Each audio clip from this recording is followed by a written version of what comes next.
trust myself. I don't even need no help. Did it by myself, I don't need no help.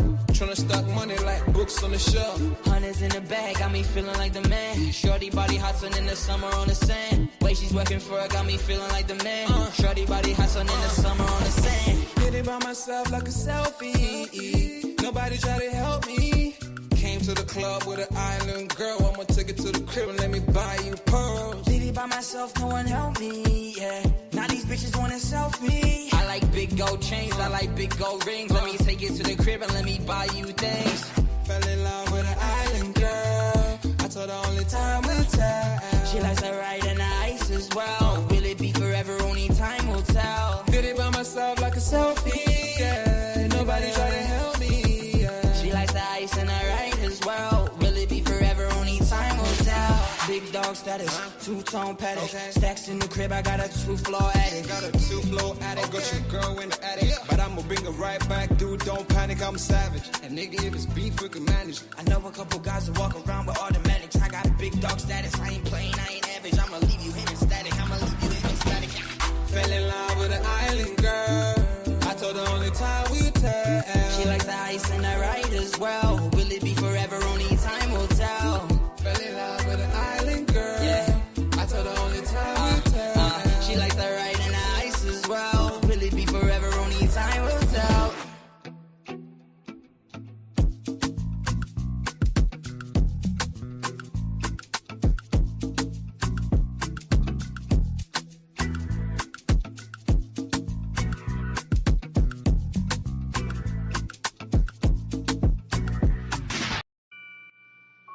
Take note.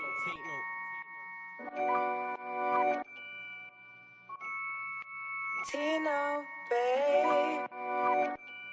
Yo, Tino, he'll get his dome pop. Satin blue on his whip, but he ain't no cop. Don't stop, spray up his motor till it smokes up. Cause what I bought for insurance, I have it wrote off, you joker. Suck on your mum and take note, cause the for a ring up in his grill. That grandma stove top, don't flop. Fuck up the game like this was Roblox. Oh gunner, running this field, I'm for your walk up. Drum roll, load up a cannon and give her more shots. I put your face on a beam, now you're Zordon. Treat you like an old sketchbook, you'll get drawn on. I lead your girl from the back, I'm that raw blood. Wait, who the fuck feels they could do me something? I'll roll up in your ends with a toolie busting. 32 ugly as shit, like Miss Rooney's husband. Somebody cut me the deal, I'm just too disgusting. Niggas think they next in line, but they ain't doing nothing. Mask on, metal in hand, Freddy Krueger's coming. Tools all up in your home, I'm here to fix the plumbing. House blown, toaster run, leak gas from your oven. Diol on your girlfriend's face, and she best get to sucking. Head game resemble my dad, cause it was good for nothing.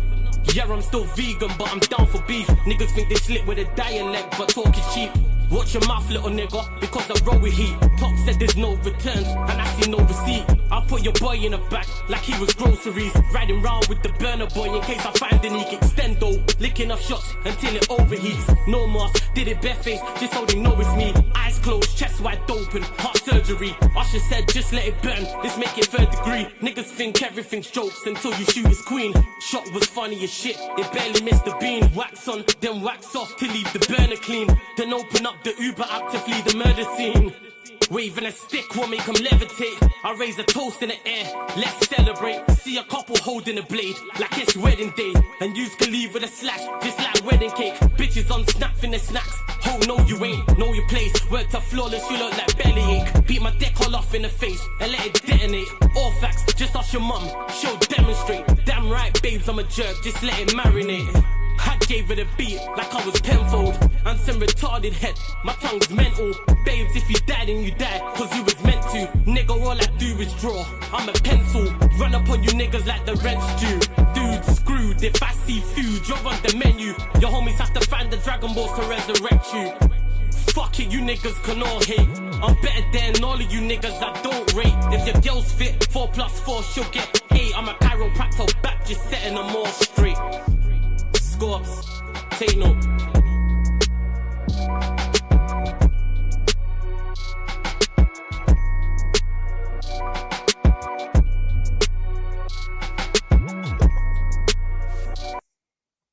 Yes, people, we are back live. We are back live on the Sarcasm City TV YouTube for another edition. This is not the United Arsenal podcast, people. This is strictly the Arsenal podcast, the Gunner Talk from the Arsenal podcast, where we are going to discuss all things Arsenal as 2 late goals for them. Gyökeres, Max Dowman puts them 9 points clear in the title race because City dropped points against West Ham, drawing 1-1. So is the title race over? Troops messaged in the back again, group chat talking about the red and white ribbons are on the trophy. I'm seeing smiles all here backstage. You know, these two absolute crooks I deal with in TJ and Don C. So you know what? Because they're crooks and they're criminals, I had to bring some class to the stream. I couldn't be the only one upholding the stream with class. So I had to get someone who's a even classier individual than I am, someone who's very knowledgeable, someone who is an absolute superstar in this content creator space as well. I always try and bring you lot the best special guest, and I'm blessed enough that he's willing to join back on the stream as well. So we got TJ and Don C in the building, but we also got man like Zah in the cut as well. Zah, what are you telling me, man? You good? Start with you. Firstly, thank you for the kind words. I really do appreciate it. I don't know about the class thing today. If the class thing is gonna run to leave it because leave it at the door.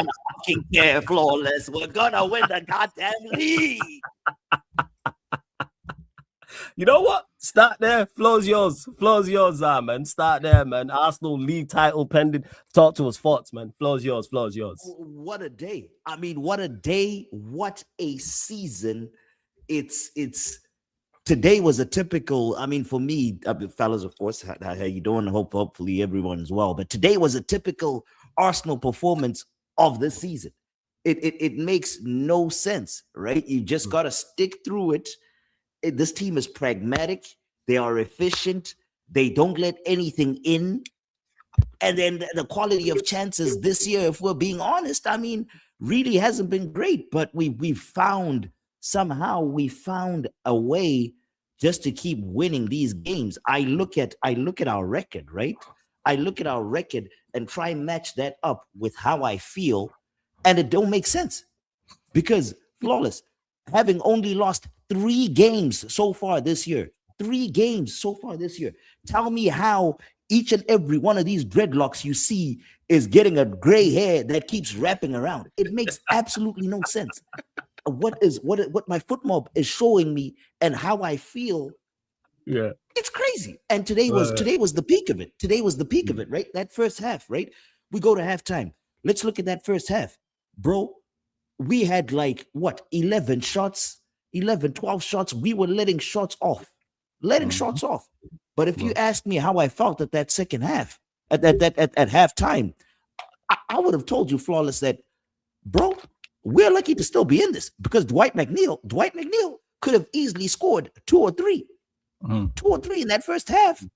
And then, we come out of the second half right off the gate, right? I think your Arteta has gone in and yelled at these motherfuckers and told them to wake the hell up. There's a title at hand here, right? Mm-hmm. I'm expecting a response. We come out of that second half, and David Raya has to pull off a miraculous save with his foot at the near post. I think it was I think it might have been, was it McNeil again? No, it was Beto. I think Beto was the one with that shot. So it's like we go through that, right?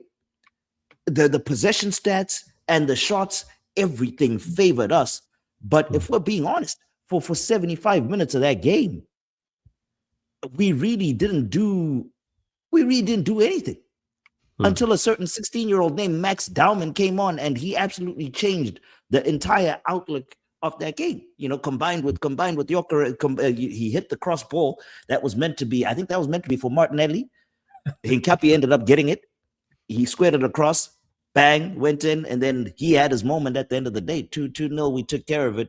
But at no point up until that first goal went in, if I'm being completely honest with you, I felt like crap that entire game because, I mean, the only one that was basically probing was Eze. I mean, Saka really wasn't really doing much. Eze was the one that kind of was probing for me.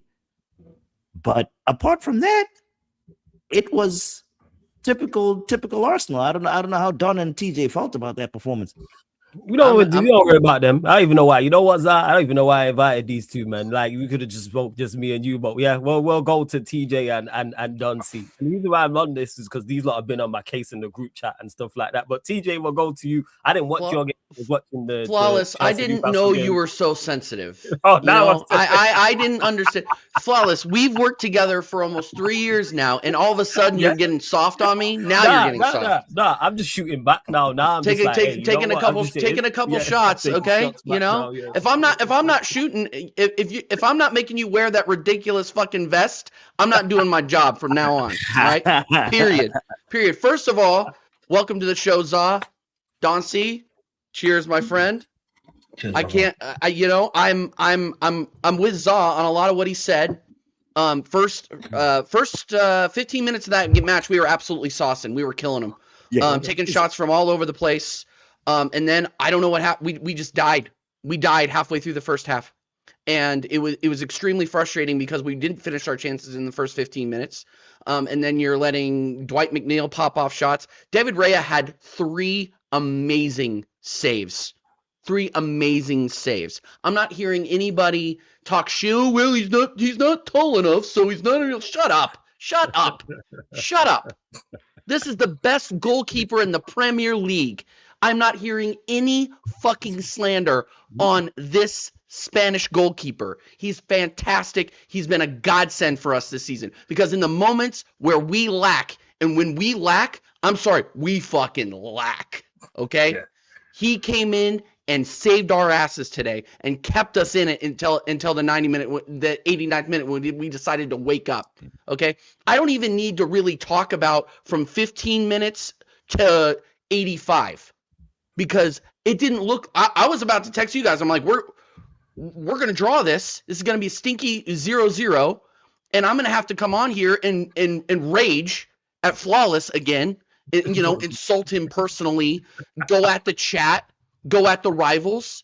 But no, we bring on our 16-year-old and 16 years and 73-day-old midfielder in Max Dowman. Hail in, boy. And he comes and changes the entire fucking game. This guy needs to get regular minutes from now on. He's earned it, okay? And unfortunately, he's been injured for a lot of the season, right? But he came on when he started against Mansfield. And again, it's Mansfield. It's a bunch of Rob Holdings playing in League One, right? He goes in there and he is fucking sauced and he's dribbling. He should have had 3 goals against Mansfield. If we're being completely honest, he just couldn't finish. Today, he was fucking incredible. Incredible. That first goal doesn't happen if it wasn't for him. That cross in to Nkapie, and Nkapie just humps the ball over to Gyökeres. Gyökeres should be thanking every Arsenal player around him because he has been given gifts, okay?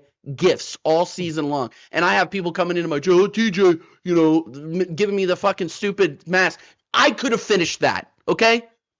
225-pound overweight guy from Kansas City, Missouri. I could have finished that. So don't tell me he's all of a sudden some sort of great footballer, okay? He was in the right spot at the right time. Thank you for tapping it in, Victor Gyökeres. But the end, okay? Absolute fucking limbs. And we got to talk about the rivals here in a minute, but I want to let Don C talk. Limbs at the Emirates. When Dowman got past that last guy, you were witnessing history at the Emirates. The youngest Premier League goal scorer of all time. Step over Wayne Rooney. You don't matter anymore, my friend. Max Dowman. What a fucking goal. And you could tell how much it meant to everybody in that stadium. That is going to be the highlight of the season if we win this fucking league. The highlight, because that's when it all turned around. Because we're going to be sitting here drinking champagne in 2 months, hopefully, and we are going. I'm saying hopefully. I'm not there yet. You're not convinced. I'm not there yet. I'm there. I know you're there, Sa, and that's fine. Sa, that's fine. The problem is, and I've said it on this show before. I don't know if you've heard this before, but I'm like a beat dog, right? Like I've just been through it with this team so many fucking times that I'm just like, You know, That's in Corey. big up Corey every Big single up Corey, time, man. my guy. Big up Corey. And we that was something special. I'm going to be telling my kids about that because that was fucking incredible. And I think everybody at the Emirates realizes how special that was. And look, I'm not going to go out on a limb yet, but it's looking pretty good, guys. It's looking pretty good. Don C, what did you think, man? First off, I thought it was total shit. First and foremost, That's yeah, how where's you my really man feel. is big up here. It's a pleasure. TJ, my brother, Flawless is still a pussy, so let's move. Absolutely. Don't worry about him. Hey, Flawless, know, remember no, me and Don C are know. running. Me and Don C are running your channel this is after the takeover. we win the league. Yeah, you lot can do the Yeah, celebration this is the stream. takeover. Yeah, no, that's it's fair. yeah. That's pretty fair. Yeah, that's right. Yeah, no, man. Do you know what? Yeah, I was out with the wife because we had to go to some leaving drinks for a friend of hers, and was watching the match. And thank God for alcohol. Yeah, that's all I'm saying. Because you know what? Yeah, apart from the first 15 minutes, right, I was seething. I was pissed because I thought it was going to be one of those matches. You know, when what we did to Everton was what I was expecting Everton to do to us just after the first 15, 20 minutes. Because it's like we started off so well, and then I don't know what happened. Someone took the batteries out of our backs or something like that. Yeah, and we just stopped playing. But fuck that. Yeah, I don't even want to talk about that right now. What I want to talk about, yeah, is Man City fans. Haaland's on the score one goal this season. One goal this season. We're already here. I'm good. Let's go. Let's go ahead. 2026 has scored one goal. Yeah, Liverpool fans. Yeah. Arsenal's been playing so horrible, but you, man, spent 150 mil on how many players, right? And what the fuck have they done for you? You know what I'm saying? Yeah? About Arsenal's playing this around football. Yeah, look how much you man have spent. You're best not even playing best 10 in the world. That's what I'm saying. Yeah, you might have been complaining all season about, oh yeah, he should be playing on the left.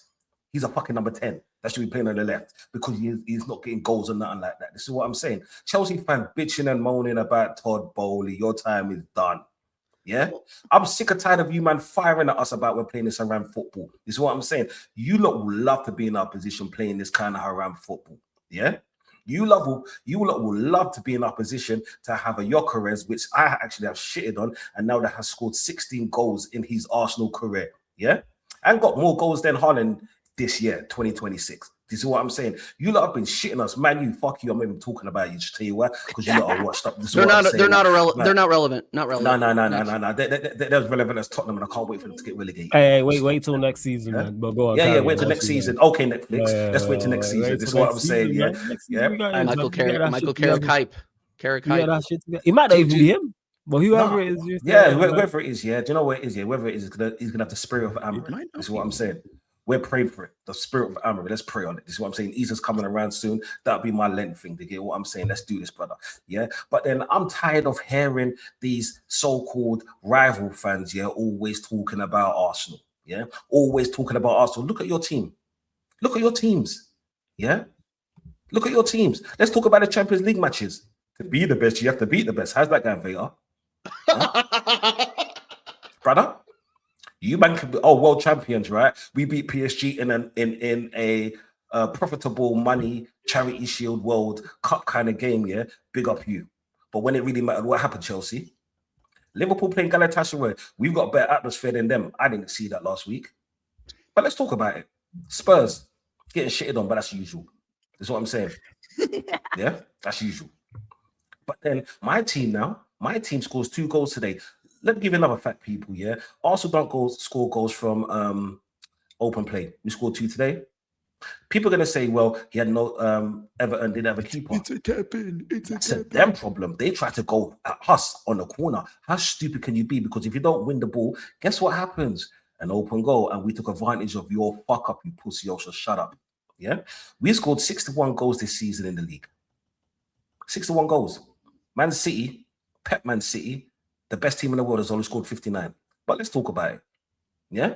And Arsenal are what? Arsenal are who? Tell your team to do better. Stop focusing on us. Because we're focusing on us, yeah? Look at your team. Do you know what I'm saying? It's like this, yeah? If I'm focusing on other people's girlfriends and stuff like that, my missus, she goes without. I don't do that. Yeah? I'm a guy that likes to stay at home. You know what I'm saying? Emirates is my home. Yeah, we're married men out here. This is what I'm saying. We're loyal to our teams. We don't need to be like flawless getting a side shit called fucking Spurs. Yeah, I'm glad you called it out. You know what I'm saying? Needed to be said. Yeah? Needed to be said. All of you fans, yeah. Do you know what? Yeah, if we win the league, right? Because at the beginning of the season, and that's still this point, I'm not 100% in this because you know what? Yeah, failure is failure, and the last few seasons has been failure. If we do win it, Vickering, go get your passport ready because I'm sure you're going on holiday because you're one of the guys I'm coming after first. Yeah, because I heard you the other day about me. You know what I'm saying? Talking about, oh, do you know what, bruv? Yeah, I don't know what Don C is seeing. This is what I'm saying. That wasn't a penalty. Flawless, am I lying? And it was actually that pussy Now you said that actually stuck up to me. You know what I'm saying? Yeah, because like stuck up for me. Yeah, because it was a pen. Like I'm the first to admit, if it, like whether it's given or not, I'll give my honest opinion. Like for instance, sorry to cut you off. Like Chelsea lost to Newcastle. Chelsea should have had a clear pen. Voltam had it on Palmer is clear as a penalty to me. The Havertz incident you're talking about? No, that was a penalty. That was a penalty. The Havertz incidents against Leverkusen. Yeah, I said no, not the Havertz one. Madueke, the challenge on Madueke. That too, he fell on his leg. That was a clear penalty. There you go. It's a penalty. As much as I didn't want it to get given, it's a penalty. We're Arsenal fans. We're not allowed to talk about the refs, guys. Remember? No, we're not allowed to talk. I'm not talking about refs. I'm talking about other fans. This is what I'm saying. Oh, okay. To talk about the refs because when it was you're Cunha, cooking right now. Keep going. I heard people making excuses for Cunha. I heard it all. I heard you, man, saying, "Oh yeah, but you know what Cunha did? The challenge was a bit too hard on the left and right, the up, the down, the side. It's like you're playing PlayStation right now. Fuck my motherfuckers, yeah. This ain't COD. This is what I'm saying. This ain't COD. Yeah. But all I'm hearing is you so-called fans saying, "Oh yeah, this is a horrible league. This is a horrible league." Yeah. When is a league being great? This is only a horrible league because your team not gonna possibly gonna win it. That's the reason why it's a horrible league. Otherwise, you will be celebrating. It's not about how we win it. It's about winning it. This is what I'm saying. It's about winning it. That's yeah. There has been horrible leagues before, though. Like I think when we won it in 2011, I think it was terrible. But flawless. When you won it to 2011, did you care? Of course not. There you go. Yeah, it was horrible. But yeah. When Liverpool won it last season with Arne Slot, and on his first season, did he care? Right, no, they didn't care. This is what I'm saying. Oh yeah, but slot out, yeah, cool. No, slot in for life. Yeah, that's what I'm saying. Hey, don't do that. I'm slotting. So shout out Arnie Slot, man. Yeah. Big up Slot. They're gonna absolutely cook in the Europa League next season. I can't wait. But the last thing I'm gonna say before I pass the mic, this is what I'm saying. Yeah, thank you all for showing us so much hate throughout this season. How did it go? You know what I'm saying? Thank you all for supplying us with so much ammunition if this happens. Thank you all. This is what I'm saying. Because all of us, yeah, we're gonna come after all of you. This is what I'm saying. Even man like ever about Netflix. This is what I'm saying. It seems like that chapter is going to be done, and I can't fucking wait for this. Flawless, we're gonna be taking over the show, and people. Don't let us win the Champions League. What's it called? I've said. Don't let us win the Champions League. I said if we'll get to that. If you lot win it, then yeah, man, you lot can have a celebration stream. Fair. If you win the league, It's deservedly so. Right. Yeah, thank you. As much as I dislike you lot, it's deservedly so if you go and win the league, in which I think you will. You lot continue to run up the likes, hit the subscribe button, get your questions in as well. Shouts to the lovely Charlotte in the chat as well this evening, guys, and everybody in the chat. Hope you're all doing good, having a lovely weekend. Blessing, Charlotte. I know you are because Rochdale won as well. Shouts to Rochdale each and every time. That we kind of mentioned it there in regards to Dante mentioned it about don't let us win the Champions League. Where you at with not just the Champions League? More so, I'll ask you about the Leverkusen tie. You confident second? Wasn't the best performance? Got a draw. You are favorites for it. Where you at with that? Yeah, no, I mean, away Champions League, tough to go. That's the thing, right? Is that we get lost in this new age where there's a lot of opinions. Everybody's chipping in. We seem to lose a sense of reality because the expectations are so high and all that, bro. Going away Champions League knockout round to Leverkusen and getting a draw is a good result. That is a good result. Going away to anybody at this stage in the Champions League, that's a good result. I mean, would I have loved for us to get 2 or 3 more? That would have been great because right now, as you know, take me back 2-3 days ago. I wasn't even thinking about this Everton game. It was like, just looking forward. The games are coming thick and fast. If you can get some sort of relief in especially the Champions League, because that's the one that has 2 legs. If we could have gotten some relief in that, that means that on the second leg, we can play a bit more haram and focus on the cup final, but that didn't work out that way. Now we actually have to go the second leg to get that done first and then move on to the cup final. So it's it's still a long way to go. Very, very, very long way to go in the Champions League. This tie, I think we can turn it around. This result today, I think, was massive for the fan base. It was massive for the entire locker room, massive for anyone associated with Arsenal.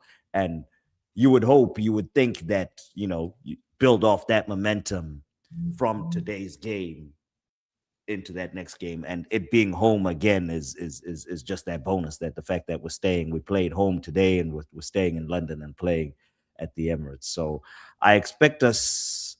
I mean, it's not going to be easy because Leverkusen is a very, very, very good team, and they're going to come after us. I believe. I thought I saw the score. They were. I don't know what it ended, but they were leading against Bayern. They were playing Bayern Munich. Yeah, I think it was. Yeah, because someone said in the chat Leverkusen bought Bayern today, even with 11 versus 11. I know Bayern had a couple of subs, but there was a red card. Yeah, it was a red card. Jackson got sent off. Chelsea. Nicholas Jackson. Oh, yeah, Nicholas Jackson. Chelsea disease. That's just Chelsea disease. Yeah, we know that, man. Hold on. Yeah, okay. He started the last couple games. Where's Harry Kane? Is Kane injured? I'm not sure. Let me check. I'll have a look now. He started. Nico Jackson started, I think, the other 2 games, but that's neither my problem nor thingy. But yeah, so Leverkusen is a good team. So it's going to be. He came off the bench today. Harry Kane. Jackson did start. And I think Nico started midweek, didn't he? Did he start against when he packed up Atalanta 6? I'm going to check now. 1 second. I think so. Yeah, I mean, why do I remember seeing? I don't know why the rest of them play Nico Jackson in the Champions League. It's not like Atlanta yeah. For real, you're calm in that. Like you have really crazy. You have no issues whatsoever. 1 second, I'm just having a look. Yeah, but as flawless checks. I mean, I feel good. I think we can get it done. If you ask me for score prediction right now, you know what? I'm gonna go for the same one as today. I don't think we'll concede at home. It's just, are we? My thing is, are we gonna be able to break them down? And it seems like the Champions League this year, at least, the Champions League teams play us completely different to the Premier League teams. They actually come out and will come at us. They don't sit in the 2 banks and all that. And we seem to do. Arteta's pragmatic style seems to work a bit better with when teams allow you a little bit more play, a little bit more space. So hopefully it's that, and they ain't learning from these Premier League guys, because if we have to break down a block, it might be another nervy night at the Emirates, bro. And I can't be. That's a problem, man. Is that these games now, at least now in the league, we're playing in a month or so, but because City's dropping points now in the league, we can at least breathe a little bit. If City wasn't dropping points, every single game from now is a high stress. Give me a break, bro. Look at this guy. High leverage situation. But yeah, I feel good about the upcoming game. I want to ask the panel a question, and big up Connor every single time. Good to see you, Connor, my in guy. the building. Good to see you, my guy. No, I want to ask you guys, because we talk about it. There's a lot of talk around this time of year about performances. We've talked about it on this show in particular the last couple of weeks, about how the performances, let's be real, have been shit. Okay? Like, we haven't really put out a good performance that I can think of outside of like Spurs, which, it's a free hit against Spurs. Let's just be real. But does it worry the panel, like, going into the big, like, the tail end? Like, we have a huge Champions League second leg, right? And then we have Man City on Sunday for the EFL Cup, right? Are you worried about the fact that we are not performing? Because I think Arteta's system allows for us, like, if we're not having great performances, the system itself keeps us in games. Like, we're not going to concede a bunch of goals, but going into these huge, massive ties, do lack of performances worry you guys? You alluded to it.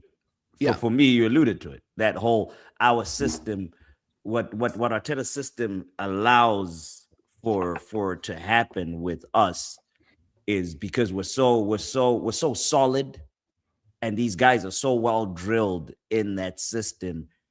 It's almost leak proof. It's you will concede the one area where I'm a little bit worried is our set piece. Our set piece defending has been horrendous. Not only this season. I don't know if people have noticed. The thing is, we score so many that it overshadows the other side of the set piece aspect, where we haven't been good defending set pieces for the last, Lord knows what, 2-3 years, if you ask me. But the system being leak proof will always keep us in every single game. Yeah. So in every single game we're in it, it's just now when we get the two banks in front of us, can we find a solution? Or are we going to do the whole thing where we go to the side, to Saka's side, he gets doubled, it comes back to Timber, it comes back to Saliba, it goes to Gabriel, then it goes to Rice, who's dropping into the center back area, it goes around to Calafiori, goes to Martinelli, he does his own thing, he might run into the touch line, go into touch or whatever, and do the thing for 60 minutes. Yeah. Yes. Right now, I don't care. Yeah. Because I don't care either. But okay, let's put it this way, right? There's like 7 games to go for us. If City play like this, they're mark of champions. This is what I'm saying. They have to grind at these results. It's not about how you win these games coming up to the 30th game. It's about winning them games. You can win them 1-0. Yeah. They can score own goals to help you win, but that's what champions do. If it was City, if it was Liverpool, it was something around the same thing. When it comes to Arsenal and our play, we haven't played good for near enough 2 years now. Or the Arsenal way. Let's just say the Arsenal way that we know we've loved for so many years. But we've seen Arsenal play great football and win nothing. We've seen Arsenal score some of the best goals and still win nothing. So it doesn't bother me that we're playing poorly. What bothers me is what the next match is going to be about. And the next match, and the next match, and the next match. Because we got Leverkusen, what is it on Tuesday? We could have a stinker there and we could get through. I don't care. We're through to the next round. Because when it comes down to it, especially in this part of the season, where the players have played more than 40 games, unfortunately, Flawless can't say the same thing, yeah? Midweek games, man. Midweek games. It's okay. Little dig there. Little dig. Come on, man. Like, you've got to do it, innit? Yeah. Carry on, CEO. Carry on, man. Yeah, Probably just for calling your name. Certain people from a certain fan base that's got Flawless's t-shirt or can't say the same thing. Yeah. Thank you. No, when it comes to this part of the season, the players are tired. All right. We're coming up to an international break where some of our players are still going to be playing. It's not about performances. It's about grinding these results out. It's about getting through these games. Could you imagine if we go to where, let's say, we would love to go to, we would have played over 60 games. Do you know how taxing that is on a person's body? All right. So, Max Dallman, great goal today. Gyökeres, even better goal today. Should tell you why. He wasn't doing that at the beginning of the season. This is what I'm saying. Now he's in the right place at the right time. Yep. All we've wanted him to do was, let's say, make those said runs into those positions just in case, because a situation happened like that before. I think when Eze shot the ball, someone shot the ball. Zubimendi was on his heels. Yeah, and then he was literally on his heels, and then he could have run to that. If that was Gyökeres right now, that would have been a goal, and that's what I like. That's what I'm liking to see. I don't care about this negative football that people keep talking about. Like I said, negative football's going to give us 61 goals. Could you imagine if we actually give a fuck about trying to win a game? How much goals we'll score then? Bro, can we just get one match though? Like one match like that is not Mansfield Town. Where like me and Zal were talking about, can we just get one where we like score 3 in the first half and I can just fucking sit back a little bit? I'll be honest. Just one. That's all I'm asking for. To be fair, the first 25 minutes today, I was actually like, oh my god, like quick passing, like we're actually playing fluid football. Exactly. And then we got comfortable. And we couldn't break down the low block, and they thought, now we're going to give away possession like this. Let's go back to the old route, and then it does get boring. But I mean, do you know what makes me laugh? And Donsey made a great point, right? Like, if it was Man City, right?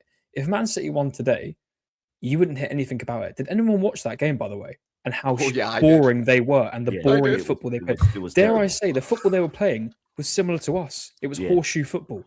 So it's only because it's Arsenal, and you could say it's social media. Don't get me wrong, there are people out there who are Arsenal fans on social media who do very much push the boundaries to piss off other fans in general, and then these people then make fans like us think like we're bad. Who are you talking about? Fucking Donsey. That's what he's talking about. Donsey. Donsey, yo. That's what he's talking about. Donsey, yo. Nah. The people who are on Twitter and they spat on Twitter, that kind of thing. But no, like it is. Listen, don't get me wrong. At times, especially against Leverkusen, it was really bothering me. But it is the case of if we play a low block, Arsenal just are going to play horseshoe football, and it is the way it is.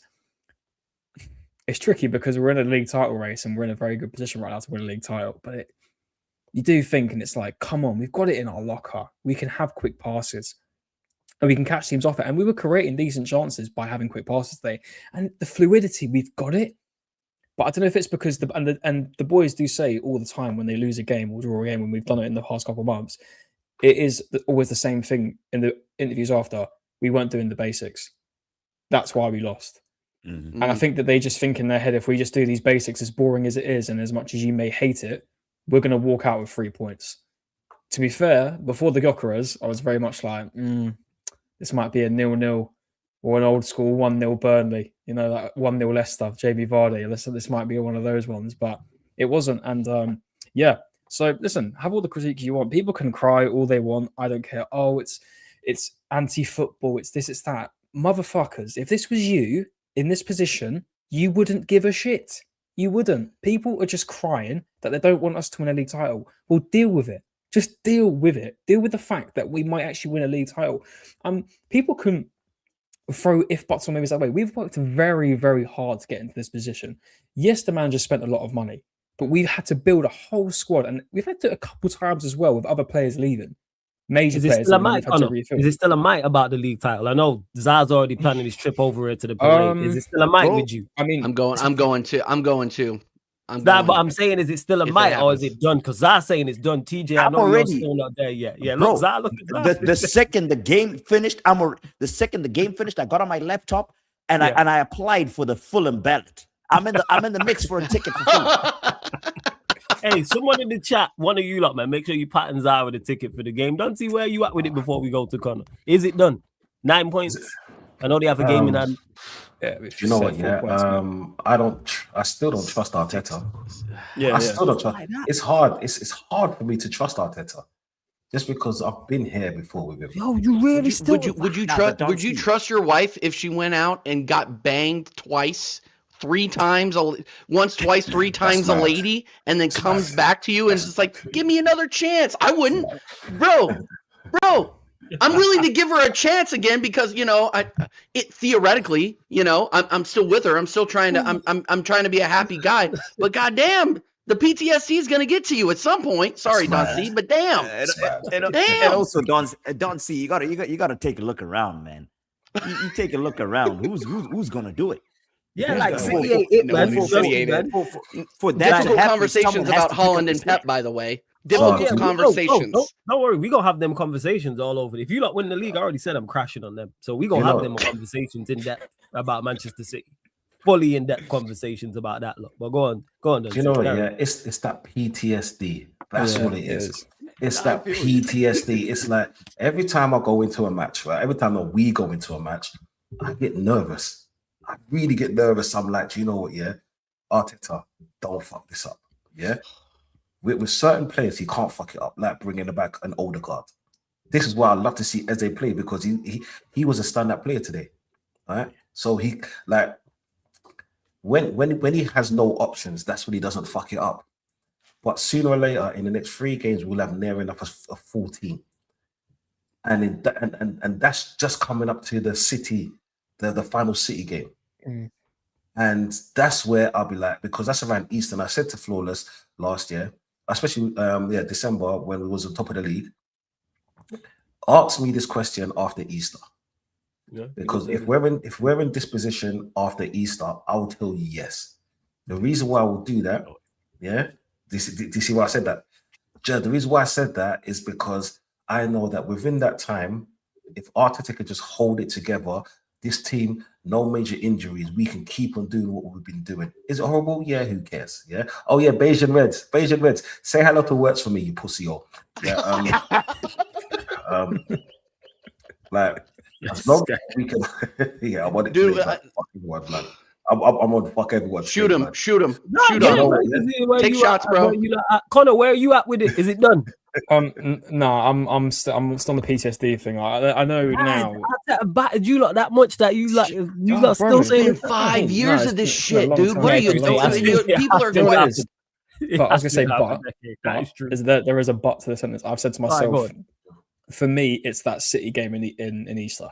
I've said even if it's a draw, doesn't matter. If we just get out of that unscathed, because you still got to think about it. Even if they do beat, is it Forest? Who's their game in hand again? I don't even know who their game in hand is. Palace, right? So if they even do beat Palace, what is it? Is it 4 points now? No, so it's 9, but they'll have a game in hand. We're at 9 now, so it will be 6. So 6 points. Yeah, fucking hell. Assume 6. Yeah, is what I'm doing. Assume 6. I'm with you, Connor. No, I said that I think it's dependent on that game. I think if we beat that. I mean, I know people are talking about and today was a massive hindrance, 100%. Them drawing to West Ham at 1,000,000%. That draw was huge. But I think that nail in the coffin is the City match at their ground. If we won that day, I think people will then start. And Newcastle after is a hard game. Newcastle at home because they will be on form and they want to get into European positions. But I think that nail in the coffin, and also if we win the cup, actually I could even say if we win the cup. Because I think the boys those boys have that mentality to think, right, we've just done it to them. Let's now go do it again. So, Connor, are you confident we're going to win the cup? Yeah, after today performances. Yeah, I think so. On a 1-game basis, yeah, I think we can. And at Wembley as well, neutral ground. It's not the Etihad. It's neutral ground. Yeah, I don't see why not. And with a pretty much full strength squad, and City having problems as well internally as well. The amount of players that are having arguments. You see Marmoush today; he was getting pissed off for getting subbed off. Phil Foden isn't happy at the moment. Cherky can't get a sniff. There's a lot of players that aren't happy that aren't getting minutes at the moment, and their defense is a bit of a shambles. I mean, you look at that City defense, compare it to their Centurions. The drop off they've had is ridiculous. They're right there. You know, Mark Gehi today had the opportunity to make that 2-1. He skied it Rose Ed. You know, I think, I think that it's definitely a different side, and I think we've definitely got the better team. Don't get me wrong, maybe individuals, yeah, like Erling Haaland, Semenyo, Ruben Diaz, etc., individually, but as a squad, we're definitely the stronger side. And I think at 1 game in Wembley, I think these boys could do that. I actually could say, yeah, if it's the cup, we'll do it. But yeah, today was huge, man. And hey, my point's being proven. What did I say? 12, 13 goals, Gyökeres? It's 16 goals. Here we go, dude. As soon as Gyökeres no. Flawless. As soon as Gyökeres scored, this guy was leaving me voice notes, like podcast long voice notes. The shit I was getting for backing Gyökeres a month and a half ago. Yeah, fucking chatting shit. He won't come good. Give Connor, this guy. I held it too, man. Bro, where you at with Gyökeres? Talk to us. Because we ain't spoken a minute, so obviously I don't know your thoughts. Where are you at? I you know how I am with the newer players. I'm a patient guy. I'm a very patient. I understand, you know, the emotional side. Yeah, of course, when you're watching and you're live, you're cussing and all that. But in reality, man, this guy was coming from a new country, new league, new culture. And people expected him to miraculously kick off like that, man. That's just not realistic. There's been greater players that have come to this league that have taken longer to get used to. Some never even really got used to it. I'm with you today, Flawless. So I go back and I think of the great Diego Forlan when you guys got him, struggled. Came in, the league just went for him. Yeah. And he went. It took him, if I remember correctly, it took him almost like 20 games to score his first goal and all that. So it's and he's a great Forlan was a great player. So and the thing about Gyökeres is when you were watching those games, you could see that there was something you couldn't figure out exactly what was wrong. Arteta's system is tough. So initially we weren't playing to his system, and the getting used to playing with players like Saka and all that was a huge learning curve. But you started getting into the right positions and into the right places, and eventually the goals started coming. My one big worry, which still exists till this day, and I was happy when the tap-in went in. He was in the right place, right time. Is I use this analogy. When I talk about these football players. So there's two different people. You're either a footballer or you're an athlete. Facts. Martinelli, thank you. Martinelli, athlete. Santi Cazorla, footballer. Gyökeres is an athlete. Yeah. So the football side of him is still tough. I mean, every single time when we are in Arteta's system, when you're trying to pass every single time, unless it's a battering ram over the top kind of ball where he can physically shift a defender and cause the ball to for him not to get clean. When it's now the passing stuff and the dribbling, the guy loses possession every single time he has the ball, which it drives me freaking nuts. That's my one thing that drives me nuts about him. If we can just clean that up a little bit. But I mean, I back him. It takes time. Next season is the season that on the goals number, next season, 20 and above minimum. Facts. 20 and above minimum is what I look at. But in the leagues are you mean the leagues are, or like overall in all comps?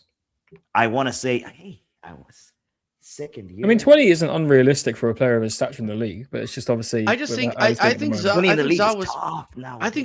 was spot on though, and I'm going to be honest with you. In this league, in the system that we play, I think 20 goals I don't think you're going to see a 20 goal scorer for Arsenal just because of the system. Collaborative. And I'm going to be and it's very collaborative, and just the system and the way the league is set up, especially the way our ops set up against us.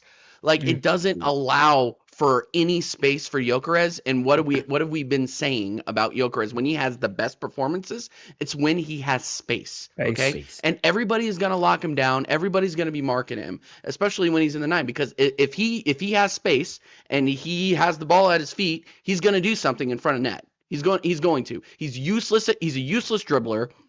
He's mediocre at holding up the ball. Like it's one of those things where Za, you were spot on, and I just didn't say it correctly the last 3 weeks. I'm like, this guy is not a footballer, but he's a finisher. Like the guy could, when the guy is dribbling the ball, it reminds me of watching Flawless try to play football at Molyneux. I'm just like, I'm like, what am I watching here? Like, what am I? And of course, he's only going to show you the clip of him putting that awesome ball through to Mons. Like, that's the one thing he's going to show. But the rest of the time, I have it on good authority that he looked like Gyökeres. Anyway, no, but real one. Go ahead. But anyway, that being said, Flawless, I'll never play football at the Molyneux, so I got it. It is what it is. We're gonna make it happen, man. Trust me, this makes this game big enough where we can rent out our stadium. And Exactly. go play, I'm there. I'm flying over for that. But anyway, no. All I'm saying is that I want Gyökeres to succeed. Don't get me wrong, because I was on this guy's fucking neck the first 6 months of the season. I was unbearable towards this guy. Connor can tell you, American Idiots. I was relentless on this guy because he just looked awful. He didn't look like he was playing in the system. The players didn't look like they respected him as a baller. Like, that is literally how bad it was at certain points of the season. But now that he's meshed into the system, you can tell that the players are starting to trust him a little bit more. Like, I think next season, I agree with you, but I think 20 goals in this system, it doesn't matter who the striker is going to be an extremely tall order. Well, I mean, look at the difference between when Kai Havertz played today, right? Look at all he's a false 9. Kai Havertz is a false 9, and that is what Arteta wants to play with. Yep. And I always say, for me, Gyökeres was a Berta signing. I don't think Arteta. You see, Arteta wanted Benjamin Sesko. You want a tall player who you can just lob balls into and win headers. And Gyökeres obviously doesn't have the best heading, whatever it is, percentage stat, when he came into the club. And I do agree. I think 20 goals in all comps could be achievable. In the league, I'm not so sure. And again, it is the case of, and I don't, it's hard to say. I don't think this system currently, as it's changed, will ever facilitate Victor Gyökeres. And it's kind of shit to say, but it's not, because it, just the way we play football, it's not. If these players actually play direct football through defenses, you may actually see more of Victor Gyökeres getting the ball, but because we love to play wing, horseshoe, and then we go, let's cross a ball in. You know, it's you're just not gonna. If the ball's constantly in the air, and you're never gonna see the ball on the ground. And I do think sometimes the 10s do have problems of giving the ball to him. They want to be playing the safe pass sideways as much as Eze, had an all right game. I don't know. I know what was this? He got the most stats for most shots outside the box or something, whatever it was. Like I don't know what that was about today, but at least the he's 10s, shooting. Okay, it was. That's what I mean.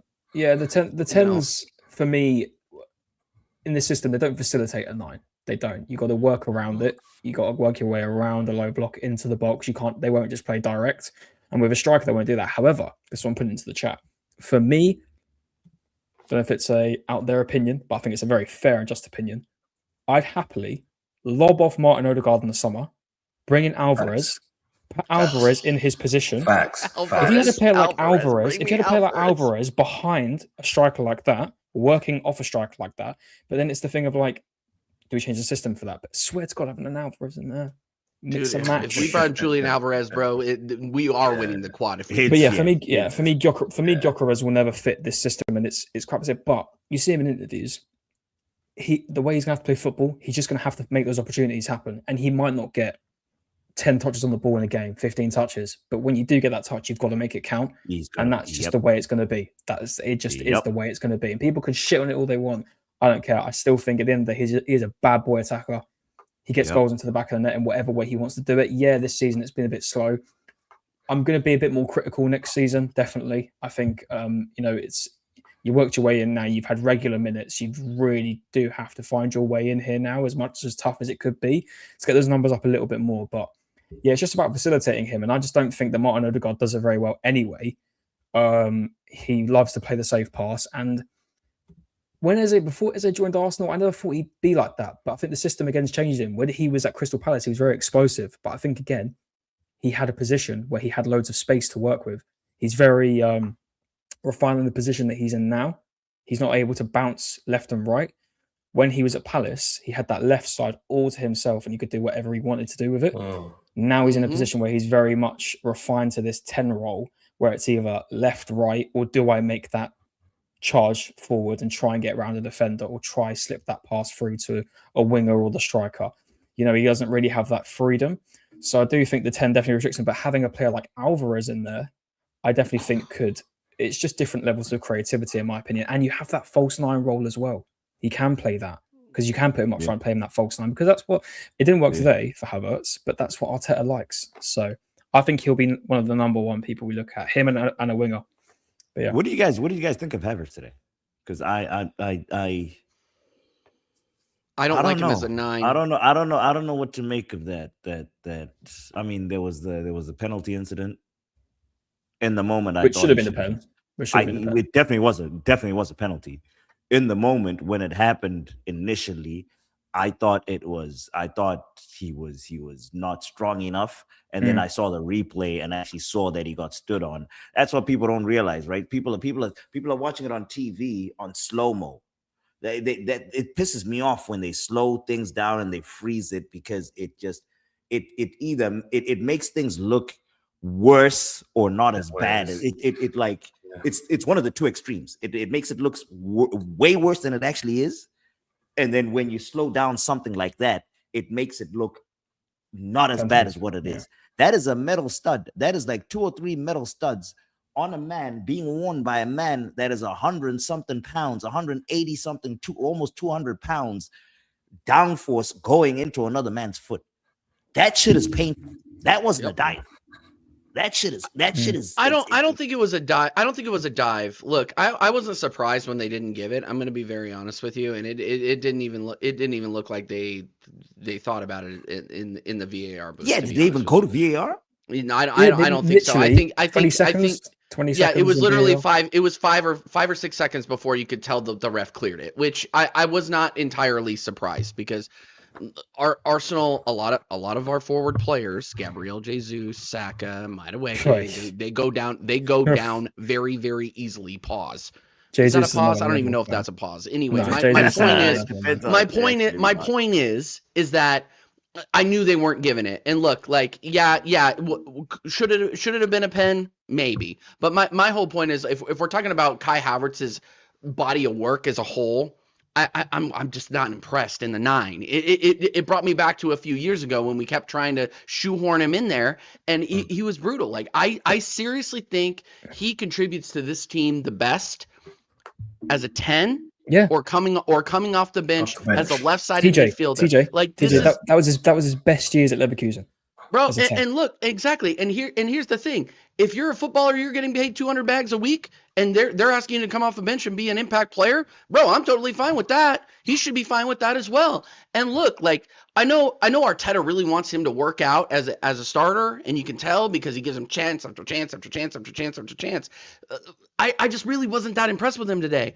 And look, like, I think, to be honest with you, it's Eze and Havertz in that 10 role are even for me, because I'm going to tell, and I'm not even talking about Martin Odegaard, because Martin Odegaard doesn't even make that pass to Havertz. He doesn't even make that pass that Eze made today. He doesn't do half the shots that Eze has today. Oh, God, no. Right? God, no. Like, he doesn't do that. And this is what I love. He'll do that amount of shots in 3 months. Exactly. And this is what I love about Eze. Okay, everybody was shitting on Eze when he was coming in because he doesn't have the GA that we were expecting him to have. Like, number one, he's coming into a new system. Number two, he's future forward. He is going to be a dynamic player in that 10. If he sees the net, he's going to take a shot. And what is our biggest criticism about Martin Odegaard is that he doesn't take that shot unless it's completely perfect. Otherwise, it's going to be a pillow foot, or he's going to play U-shaped football. He's going to make the safe pass every single time, which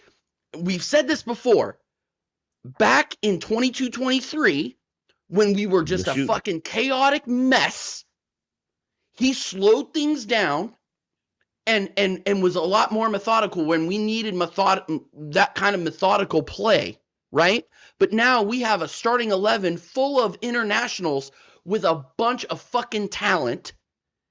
The team has passed him by, and we need players that are more direct, which is why Saka's getting a bunch of shit, because he's not as direct as people like Madueke are, or even like Max Dowman is, right? Like, this is the point. This is my entire point, okay? Players in this team that are not outputting or are not creating big moments are getting noticed and getting called out, and I think Arteta is finally starting to take action against that. And I rate that because you guys know how I feel about Mikel Arteta, right? If he doesn't win me something, I want him sacked. If he does win me a league or a UCL, I'm going on an apology tour. You guys know where I'm at, right? You guys know where I'm at with Mikel Arteta, right? But my point is that, especially in this time of the season where you need GA, you need goals, right? You need dynamicism, you need big chances. This is what I think he's going to start making starting 11 decisions on. And look, like, Kai Havertz, man, I just wasn't impressed. I was not impressed today. And in the 9, I'm not impressed, but when he's in the 10, I'm impressed. Continue to start Gyökeres in there. If you switch between Havertz and Eze in the 10, I'm totally fine with that. Totally fine with that. Let me piggyback a little bit on that. So I think his contract might be up, or I saw something contract related with Havertz. Would you guys give him a new contract with considering his entire situation? No, I'll use some money to get Alvarez. He's got a deal until 2028. That's his 2028. I would think about moving him, and I would think about moving Odegaard. Why was he talking about a new contract for him? I think for me, am I crazy, or am I the only one that saw that? No, I didn't see anything. It says on ESPN. Havertz's deal you're talking about? Who's this? Yeah, I thought so. I know they've opened talks. I know they've opened talks with Rice. They were thinking about Havertz. Rice and Timber. Rice and Timber. Yeah, that I know. Keep them They were forever. thinking about. They were thinking about Havertz. I thought I saw something. I mean, I think for me, that had me shocked. It's an extra body, I guess. I mean, I personally probably prefer him over a Gabriel Jesus, but it's just like he's going to want minutes. Attila loves this guy, but again, yeah, I just it's his signing, isn't it? I don't know. I think each and every time we've needed him, his body's let us down. Yep. And now his injuries and stuff. It's like, and it's like, are you re-signing? Are you re-signing the? I mean, a player ain't gonna re-sign for. He ain't gonna take a pay cut. I'll tell you that. Yeah, he's on big money for you, isn't he? He's on big money, isn't he? So it's getting a raise, and we already Rice. I'm assuming is probably going to get something similar to Saka. Havertz is in that range just below that, so a raise would be on that same level as Saka. So do you know what? Yeah, I think we need to get rid of him. I personally think we need to get rid of him. Yeah, it's more. It's like I understand what Connor's saying. I get he's a body in Arsenal and he knows the way Arsenal plays, but we've been there before. We've been here so many times where where a player has been injured for a long time throughout. Look at Jesus, yeah, just for example, and he's still here doing nothing, earning a paycheck. He's a body where we could have got someone else to fill that position that's actually fit. That's what I don't want. I don't want reoccurrence because you know what, right? At Arsenal, has he set Arsenal alight? No, but there's moments where we've needed him that he's come through. So I have to actually shout him out for that, even though I can't stand him at the best of times. Yeah. But going forward, if let's say his contract finishes in 228, either run him down or sell him next season and start building again to show intent, to show where we're going. So what I'm saying, because like Arsenal for so long, we've been that stagnated club because we've been so sentimental on these players that has not won us much. This is what I'm saying. Aren't good enough. Yeah. If we're gonna get a 10, let's get a 10. Don't get a handyman, because you might be able to fix a tap, but can you like it's like me saying I'm a plumber and I start doing electrics, I start wiring up my lights. That's just stupid and that's asking for trouble. Yeah, and that's what it is. I'm sick and tired of this. Let's just get a man that's preferred in his position, someone that could control the game, that could do the eye and needle passes. And big up Eze for that today, because you know what, yeah? Him and Gyökeres, what I want to quickly say is him and Gyökeres, they've not proven me wrong. I'm happy I backed them. It took them a while to get into the club, but they got in. This is what I'm saying. Yeah? And the thing is, my thing with Gyökeres is that I was expecting goals. He didn't give us that. But what he has done, and me and Flawless has a little joke, the moment he does a 5-yard pass, he has a great game. You know what I'm saying? Yeah? He's doing that so well. Because at the beginning of the season, so true, though. He couldn't turn, he couldn't run, he couldn't do nothing. Now, I'm seeing him do so much. Like I said earlier on, look at the tap in. Do you know how much I love those goals? Because those goals are so hard to score, simply because it's about being in the right place at the right time. Anticipating. If you see some of the greatest goal scorers, the greatest fox in the box, look at Van Nistelrooy. He anticipated where the ball's gonna fall. Ian Wright, he anticipated where the balls are gonna fall. Pause. Yeah, I say pause again. Right? But then you gotta remember, great strikers. That was crazy. Hey, that was mad. That was crazy. Oh, mate, fucking grow up, man. What's wrong with you? Well, you grow up. You grow up, you call me names. Every day, every day you call me names, and now it's grow up. Now it's act mature. Dude, and did someone redirect? Someone let me know in the chat if someone. Don C, I don't understand, man. I don't understand when he got so sensitive. You know what I mean? Flawless. Do I need to fly out to Manchester and give you a hug? Is this what needs to happen? I'm just tired of all this bullying going on. Can I quickly throw out one question, because I don't know if you're wrapping up in a minute, Flawless. I want to throw out one more question, right? Because go on. It's something that needs to, I think, be talked about now, and it is bothering me. We've got to talk about Bukayo Saka. What is going on? Well, for me, I want to actually say first and foremost, actually, regarding the Rice deal, right? In that contract, there should be an add-on of you're getting the captain's armband. The fact that that guy is fourth choice, he is fourth choice captain at Arsenal Football Club, is actually a disgrace. And what made that guy go, listen, big up to Gabriel, respect. If it had my way, it'd be Rice, Gabriel, and then whoever you want to give it to third, right? The fact that Martin Odegaard, and I love Saka, star boy, everything like that. Big up Saka. He's done so much for the club going forward since us building this squad, right? However, the fact he gets the armband over Rice is crazy. But beside that, 6-3 in the league this year. It's more the assists that bother me than the goals, actually. We've known Saka for being that assist maker, that assist creator. Yeah, you could say, he was literally the shining light at the age of 19, 20 when we had a lot of bums playing around him. So that's probably why he got the numbers. But I'm looking at him in games, and I think he needs a new lease of life. He needs a new way to play football. I think, listen, he's got a great shot on him when he has it, the Brighton goal, for example. He's got a great shot on him. But it's the inconsistencies now with performances, and it is like we are playing him because he's Bukayo Saka.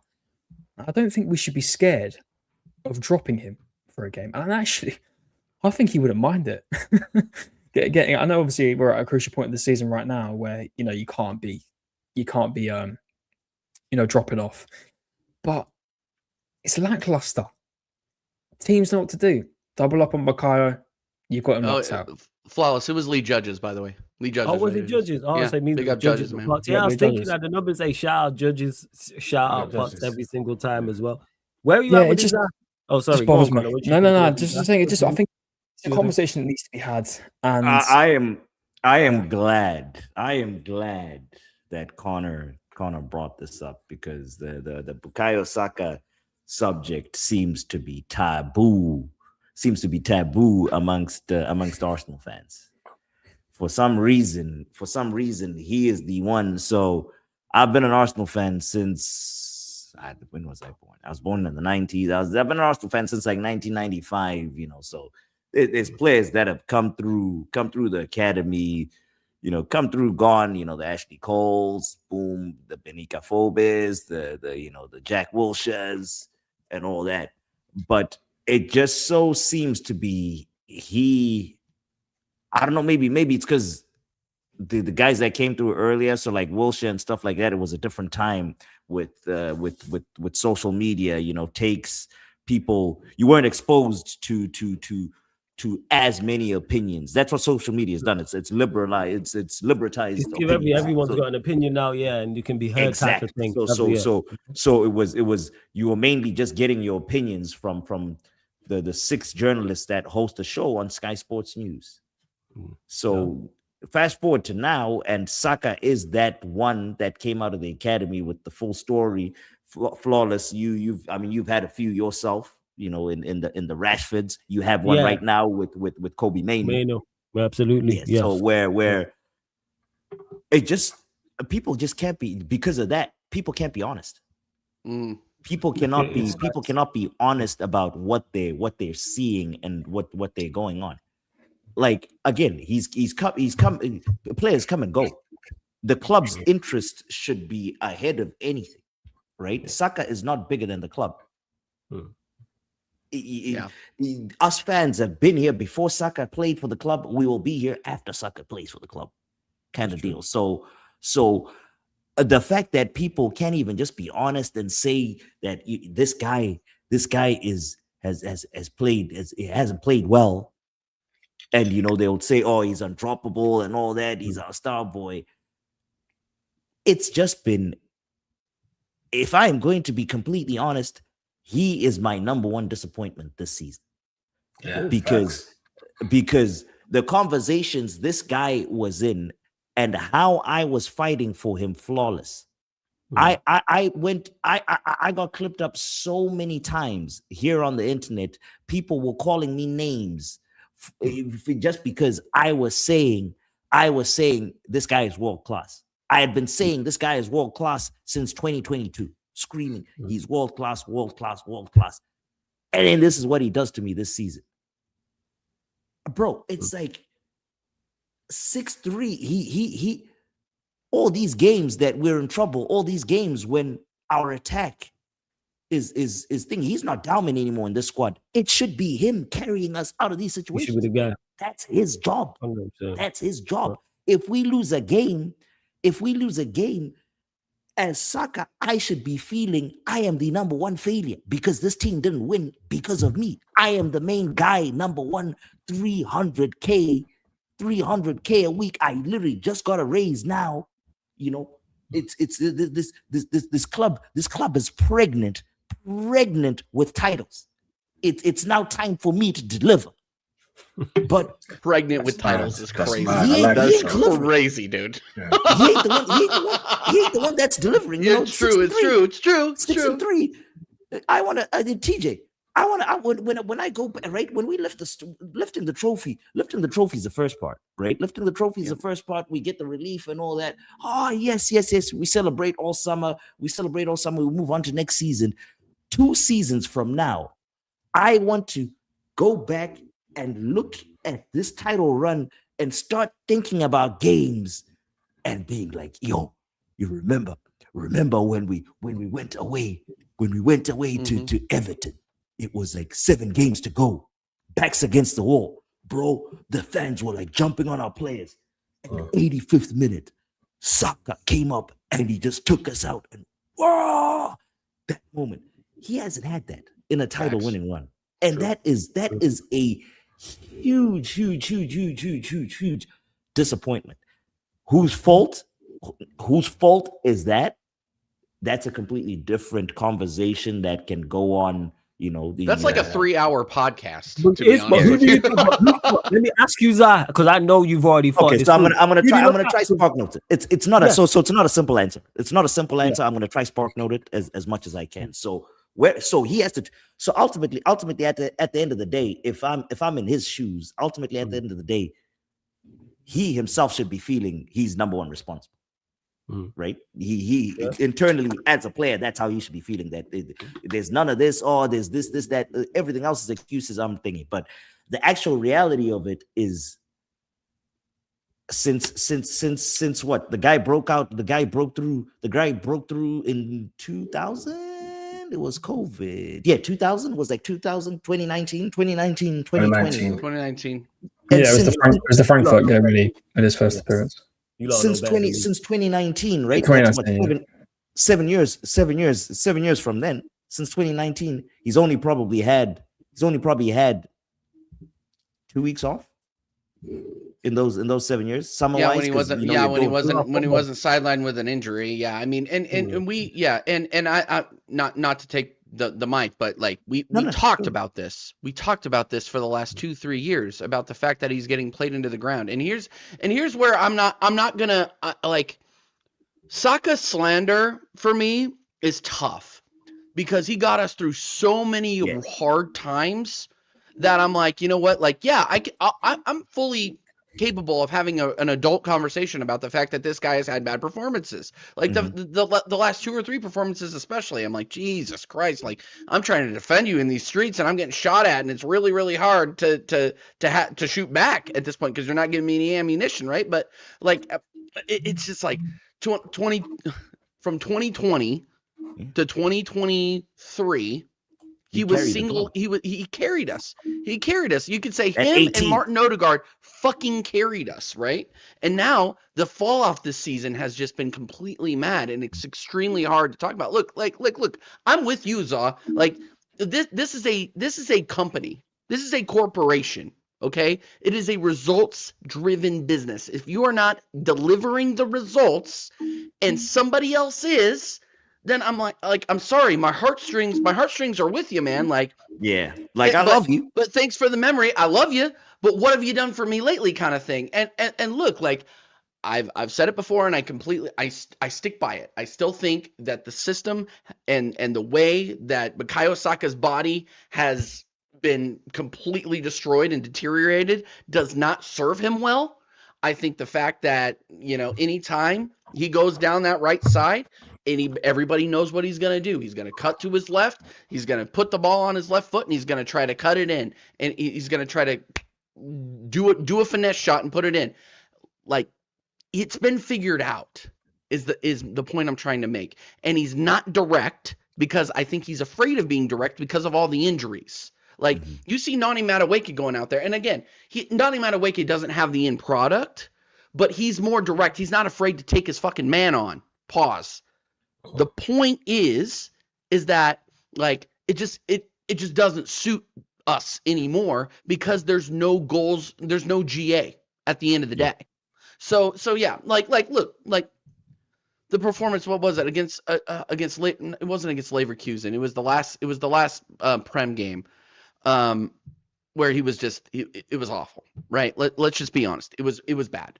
But like the system isn't helping him. Nobody's coming short to really help him and give him that GA that he needs. And look, like at the end of the day, if Nani Madueke playing on the right is going to win me a title, if Max Dauman playing on the right is going to win me a title, and Bukayo's playing on the bench, or he's getting subbed out or shipped out, I'm going to be honest, I don't care. Because get over the line and we'll figure it out. We got to get it over the line and we got to figure it out. And right now. Yeah, and I'll stop waffling after this, but at the end of the day, he did a lot for this club. Okay, and I want him nothing but the best for him. And I think to be at the end of the day, what's going to be talked about at the end of his career, and I hate to say this, is the fact that he got played into the ground the last 2 or 3 years, and it informed the rest of his career. And that's what I'm afraid of, to be honest with you, because I like the kid. I love this kid. I have 2 of his kids in my closet. Yeah, you don't want to see him go like that, even as no, absolutely not. But I'm afraid that's the point. I'm afraid that's the point. But I'm afraid that's going to be the way it's going to be. But we'll see. We'll see. You know what?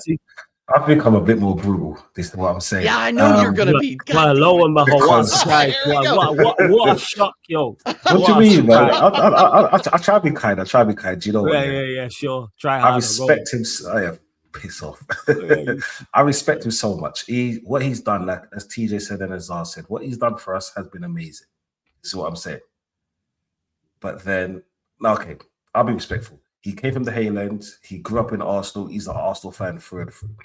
That right there should be respected, but that doesn't mean you should start again. This is what I'm saying, yeah? Sometimes it's just like that whole Zinchenko thing when he used to play at left back inverting, doing some bullshit or whatever he did, yeah? Players get stale. We could talk about that, him being ran into the ground. And I totally agree with that because you know what? He played too many minutes for Arsenal and England. Yeah. Games that he should have sat out. But because we didn't have no one at that time. Thank you, Southgate. Thank you. Because we didn't have no one at that time, I understand it, but that should have never happened. This is what I'm saying. Has he lost a yard of pace? Yes, he has. Right? But the reason why, and because I've been saying this for a while now, why he should be dropped is because I don't want to hear that players are doubling up on him. I don't want to hear that the system's bad for him. If he's a star boy, if he's as great as people have been saying that he is, why hasn't he changed it up? Because we've seen many great players now, play on a wing. The moment they lose the yard of pace, where do they go? Naturally inside. Yeah, because they have a footballing brain. The IQ is very high. Yeah, I want to see him translate what he can do, try something different. Instead of cutting in, sometimes go to the byline, hug the touchline, come in short for the 1-2. This is what I'm saying. Drift into that 10 spot or low in midfield. Do you hear what I'm saying? Because you haven't got that pace. Keep guessing. Like sometimes it's not like for me, it's never been about GA. Right? Because GA masks a lot of bullshit. GA is for this new fucking 2020 and onwards woke pieces of shits. That's what GA is for. Yeah, for the guy that's trying to be nice about the way people. Yeah, I've been really nice. Yeah, for the real man. He's been very well behaved this show. Okay, very behaved, man. Yeah, but I can tell you, that's why Zazie is like, all right, let me pattern up a little bit. Joke. Go on, yeah, I'm trying to watch my mouth a lot. Yeah, but then it's for me personally. I want to back him, yeah?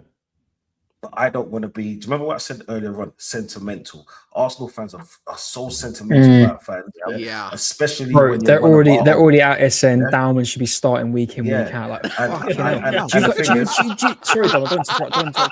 Do you not fucking remember Charlie Patino? Yeah, right? After he scored against Sunderland, everybody was and all of a losing sudden his he was the fucking fucking next mind. Messi. They wanted him in our midfield in that in the and now he's team. and now where is he? Spanish second division, like Dude, third division. La Coruña. the guy couldn't Coruña, cut it. Deportivo. The guy couldn't cut it at fucking Blackpool, and everybody was like, "Bring Charlie it back!" Patino. But I was. bullshit.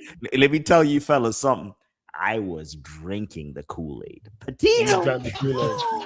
I thought that motherfucker was gonna be the next Jack Wilshere.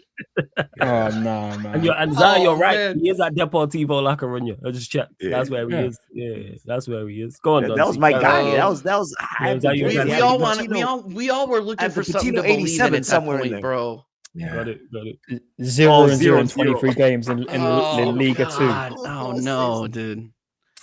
And you know what? Yeah, as much as I like Saka, I fear for the new guy Dalman, because just how we relied on Saka, I don't want history to repeat itself and have to do the same thing with Dalman. For us to be 7 years down the line, he's having as many injuries as Saka did have, yeah, in and out of the team, and we're having the same conversation. I don't want that no more. Either Saka gets dropped, and the thing is, being dropped for him might actually do him well. It might actually give him the rest that he deserves. Not a rest from like summer where you're out for 2 weeks and then you got the World Cup, and then 2 weeks later, then you got the Premier League, then you're off for a few days playing in England and then coming back. He needs a rest. He needs a 2-week break where he's just icing his feet, trying to get back to who he is, or who we know him as, not the player who we want to remember him to be while he's still playing football, supposedly in his prime. This is what I'm saying. I want to be nice to Saka, but I need Saka to show me levels now. Get back to what I remember. Get back to taking man on. Do you know that little left foot curl in the top corner? This is what I'm saying. I wanted to get back to that. Do you think he's lost the yard of pace though because of injuries. Yeah. I might go flawless. I might go a step further than that. Go on. And say that because of his style. I mean, as you got, I forgot who mentioned it a little earlier. His dribbling style. Saka's an explosive. He's not a 50 step. He's an efficient dribbler. He's not a 50 step over rainbow flick, whatever. He's a stop start. He's a stop start dribbler. Stop start explosive dribbler. This last hamstring injury, and I'm just being realistic here. I'm not, of course, I wish otherwise. I need him. I need him scoring 50 goals for me a season. I love Saka. I want him to score 50. I want him to have a statue at the Emirates at the end of his career. I love him completely, but I fear, man, this what I'm seeing after this last grade 3 hamstring tear. Grade 3, so the grade 1s are fine. Grade 1 is a minor little. Grade 3, the fucking muscle falls off the bone, and it's not looking good. After it's not even just it's not a yard of pace. The guy can't beat it. He hasn't lost a yard of pace. He can't beat a fullback. He can't go past. He can't beat a fullback for pace unless they slip and fall or something or whatever. So it's I don't know. It's scary. So unless there's I forgot who alluded to the IQ thing. Unless there's little adjustments to style of play and all that, it might be tough going forward, trying to be the person you were when you were 18 and still fresh-eyed and bushy-tailed, as opposed to now, where Arteta's played you. I think he's almost like he's almost like at 400 games. So he's like at 300 games. He just crossed 300 games. That's insane. 300 Premier League games. Yeah, he's gone over 300. Yeah, it's over 300 games. Like that, That's 300 Premier League games for Arsenal, and the guy is 25. Bro, Gary Speed's Premier League appearance record was like 600 before Gareth Barry? Yeah, he's up there in the top 10. So yeah, this is Wikipedia. Gary Speed's one stood for a while.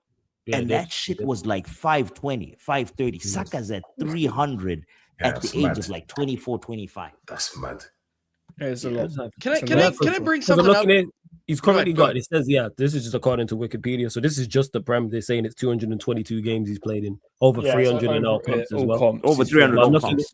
Yeah, I know. I'm looking at top 10 sorry. appearances. Yeah, all good. Premier League appearances. So 10th is Phil Neville, and he's at 505 and he's Saka's already halfway. Saka's halfway, and he's only Saka's 24, only half. 25. Yeah, Saka's at 222. Bro, Phil Neville's who's 10th is at he'll be there at 505. 30.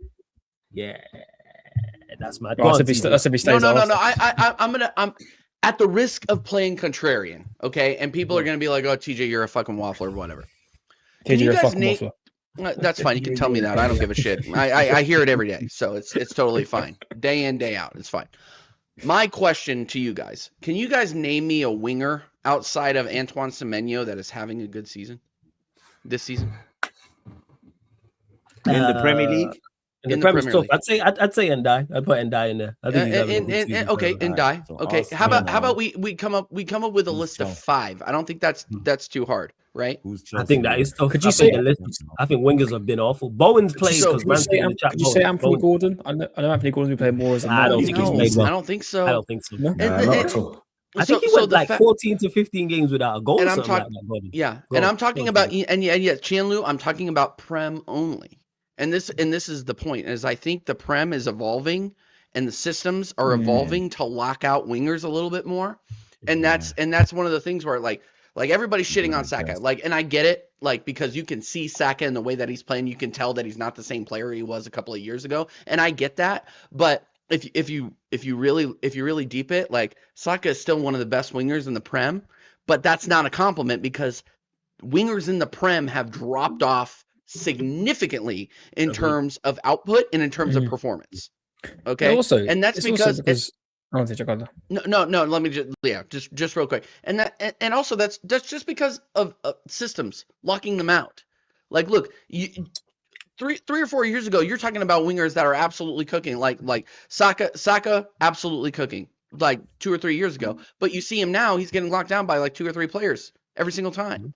And you see that all the time. Mohamed Salah won the Golden Boot. What is he doing now? And look, I everybody, Mohamed Salah's washed. He's old. No. The league has evolved to the point where they are not allowing inverted wingers to go in there and do as much damage as they were before. Okay, so like that's my entire point, is that, like, you can only say Antoine Semenyo is having a fantastic fucking season, which he is, but he's one of one. That really stands out.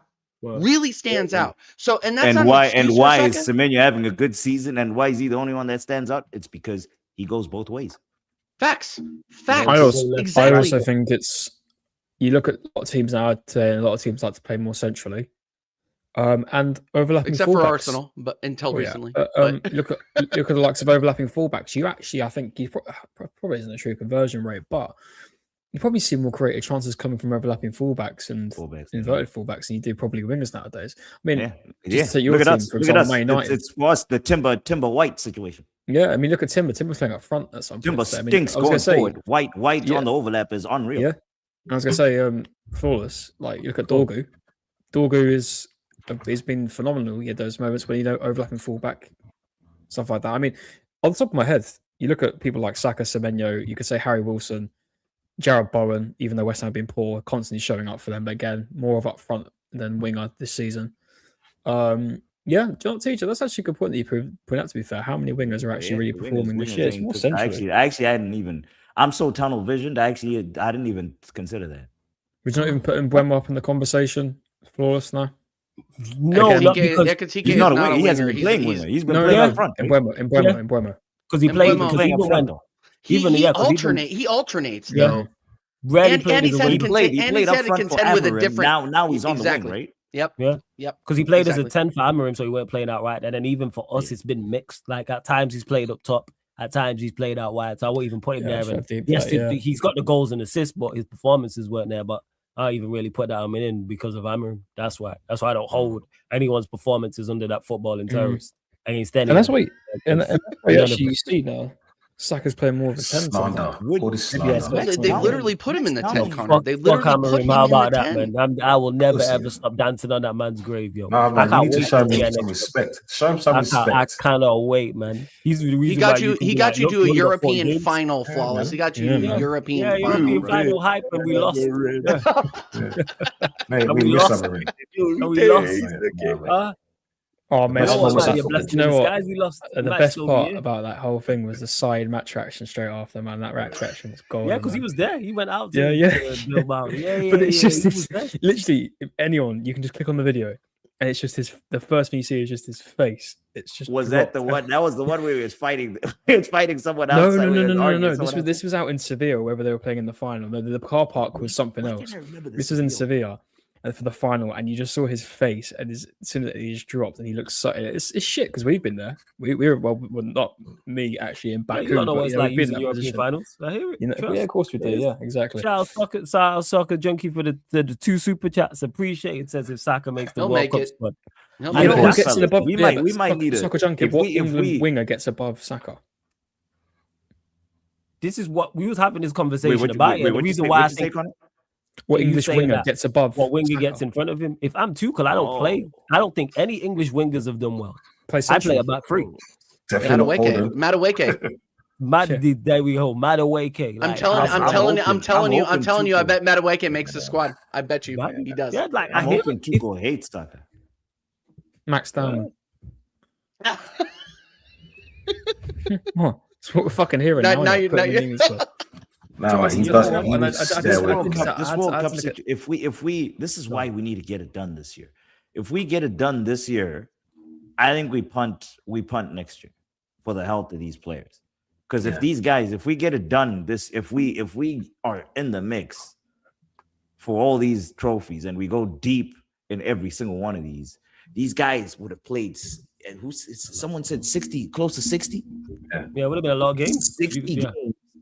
And then the World Cup, and then straight into preseason. That's Straight into fucking preseason. crazy. Yep. Yeah, mate. That's Do you know, generally, That's not even straight into preseason. It's almost World Cup will probably take you literally not Into even the this week. season. July. They'll get Yeah. yeah. So do you have straight. like a week off? Like a week or 2 weeks because off, you're then back? mandated. No, because they force you to take. They have to give them at least 2 weeks. 2 weeks off first. It'll be 2 They have weeks. to give them at least 2 weeks. So by that 2 weeks, that's 2 weeks after the World Cup. The season's already started. Yep. Very much so. Pre-season, yeah. And that's before that player. If he takes all 2 weeks, I mean, most of these guys are, they fit 24/7, and they'll get a physio with them to go to Spain or wherever they vacationing and all that, and they to do basic things by themselves and all that. And it's still not like not the teamwork, the tactics and stuff like that. But it's like then coming back, then getting up to speed and all that. We might just have to. That's why we got to get it done this year, so that at least there's no pressure next season. Where we think can, there's these a- guys, if England goes deep, we can just say Saka, Rice, and all those cats that played at the thing, just go 3 weeks, have a vacation, come back, ease you back into the squad. I don't think we're gonna get any excuses, to be honest with you, Zaw. Like if we win, people are immediately gonna be like, "You're the favorites. You're the favorites now." And it's gonna be twice, and it's gonna be twice as tough on us. So this is why Zaw this summer, like I know the World Cup is going on, so like let's say we win the title, right? Which I think is going to happen, but I'm not like committing to it because I'm a beat dog, but. My point is that we have to shoot at everybody. We have to launch the nukes this summer, right? And literally let all the ops feel it, because next season might be long for us for the exact reason that you were talking about, is that we have nearly every player in our starting 11 is going to be playing in the World Cup. It's World Cup, yeah. And Literally we every single one of them. bro. Yeah, but so are all our challenges. Everyone else will be as well. That is also very true. So It's also for very me, true. like Nah. But excuse Flawless. for- Here's the thing. Flawless has been chilling. Flawless has been chilling since December, bro. Flawless has Yeah, been that's playing true. one That's game a true. week That's true. since That's December. true. And then Yeah, he's gonna make the but- Champions League. He's gonna make the Champions League, which then Yeah, now the gives him a Champions fat check. And then now all of a sudden he's back. I don't need that in my life. Right, man. Yeah. We go Sure. With us, Sure, the manager thing is the one. That's the main thing. Go on, My go brother, on. I can't wait. I can't wait for I'm Ratcliffe worried to- about Manchester to do United his- with to the do his pull of manager. Champions League football. Ooh, next season, Manchester. Oh yeah, United I'm going is to some games, 100%. Because we'll make champs. I've been saying this. I think we. Oh yeah, might. they will. You will. It's unfortunately. more so, like I said, with us. This the unknown of the manager. I actually trust us in the market to do what needs to be done. As much as I despise Ineos, they've They've been good. recruited very They've been well. good in the They market. recruited very well, and I expect them to recruit well again. My issue is that they've been absolutely horrendous when it comes to the managerial side of things.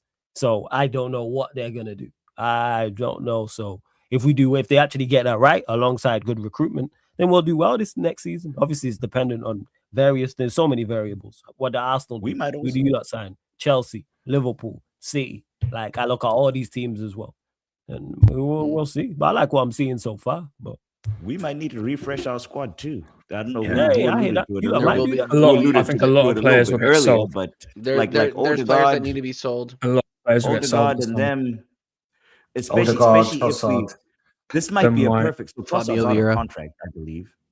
Mm-hmm. This might be a perfect, especially with the guys that are in this current squad. So someone like Odegaard, Havertz, maybe if we want to. Actually, Havertz injury thing is a problem, but the winning the title boosts these guys' value a little bit and makes people look at them a little bit different. And now maybe actually lifting that trophy, we can finally justify someone picking up the 240,000 pounds a week or however much £1,000 a week we pay people like Odegaard. So it's and Jesus. That one. If there's anyone that's foolish enough to pick that one up, all right, Chelsea, you bought Garnacho last season. All right, Chelsea, this is a call for you. You lot picked up Garnacho. If you want another Brazilian, or another South American, Jesus is for sale. There he is. They'll let his contract go. They have enough Brazilians in that team diving. I don't think they need to add another one. I'm telling you right now, they will sell Jesus' ass in the summer. There's no way. I didn't even realize he's second top earner at the club. He's out of contract. 265. Oh, is he gone this summer? No. The Jesus deal was. That's all Edu. And that's what is Edu. Edu, that fraud. He fucked everything. Yeah, and he's in the fucking unemployment line. Thank Christ. Edu that guy was a cancer. Edu, I'm actually trying to think. Look at the signings that Burton made and the wages. Listen, the wages were high, but fucking hell, 265 grand for Gabriel Jesus is shit. Edu should be put in jail. He should be put in jail for that. He should be put in jail. Alexander Zinchenko went from making 25,000 fucking pounds at Manchester City to fucking getting almost 5x or however X it is. He went up to 150,000 pounds. Fucking hate that dude. Is criminal. I am sorry for a backup fucking left back just because he lifted the trophy. He wasn't even the starter. It was fucking Mendy, wasn't it?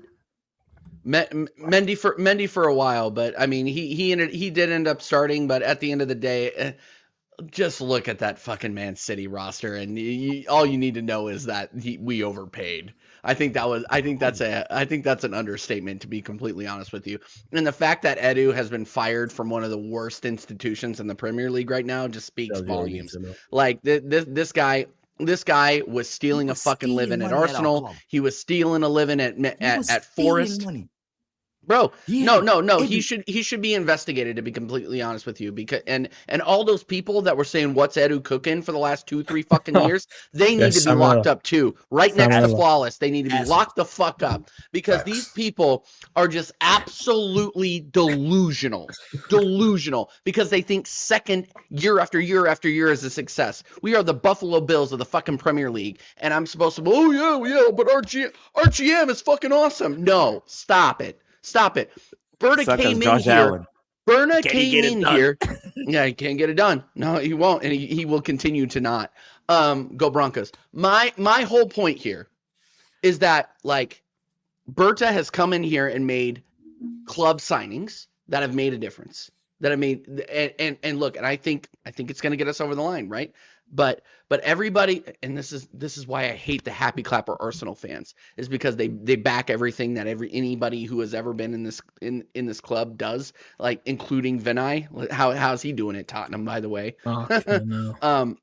Like they were backing these people, guys, And we brought in Berta, who actually knows how to build a fucking team, not necessarily around a coach, but around a franchise, around an actual club, an identity. And look at what happens.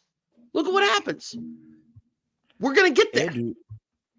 Edu stole from us. Edu is lucky Edu was able to steal from us because we have absentee parents. It's a perfect situation. Perfect situation Speak to on steal. it. Speak on it. Perfect situation to steal. You're going in the right direction. This is why I love. This is why I love having Zahir, because he's an American like me, and he knows about Absentee the fucking Cronkies. He knows. Tell me how many times. Flawless. I don't know how often you tune into Arsenal games and all that, but for my Arsenal fellas here, tell me how many times you have seen the owner of our club, the owner, not the son, The son now is the one that's trying to clean up a little bit, trying to make it look all happy-go-lucky and rosy and all that, and he shows up here once in the old man. How Stan many only times shows up. Sorry, he shows up when we go to Wembley. Stan only fucking Za. Yes. Stan only shows up when there's a trophy to be King fucking George or whatever lifted. the fuck his name is. Yep. That's the only time Stan's gonna show up. That's the only time Stan's gonna show up. The only time we see Stan, and I'm a Colorado Avalanche fan too, and the Cronkies on the Avs, right? The only time we ever see fucking Stan Kroenke anywhere near the stadium is when we're lifting the Stanley Cup. The only time you see that is the Nuggets, flawless, 23. The only time you see Stan is when we're winning the NBA fucking championship. LA Rams back in 2020 when we won that shit, or 2021, sorry, or was it 22? Either one of those, doesn't fucking matter. The only time he showed up was when we were lifting the fucking Lombardi, okay? And when we lift the EFL Cup, he'll be there. Watch. That's what's driving me fucking nuts. That he is going to be front and center when we lift that trophy. It's driving me absolute nuts. The worst owner in sports doesn't give a fuck. He now clicked and realized, oh, you know what? This team that I bought actually has some mad fans. He realized it in 2018. Oh, it actually has some mad fans. If I actually throw some money at it, I can make even more money if I throw a bit of money at it.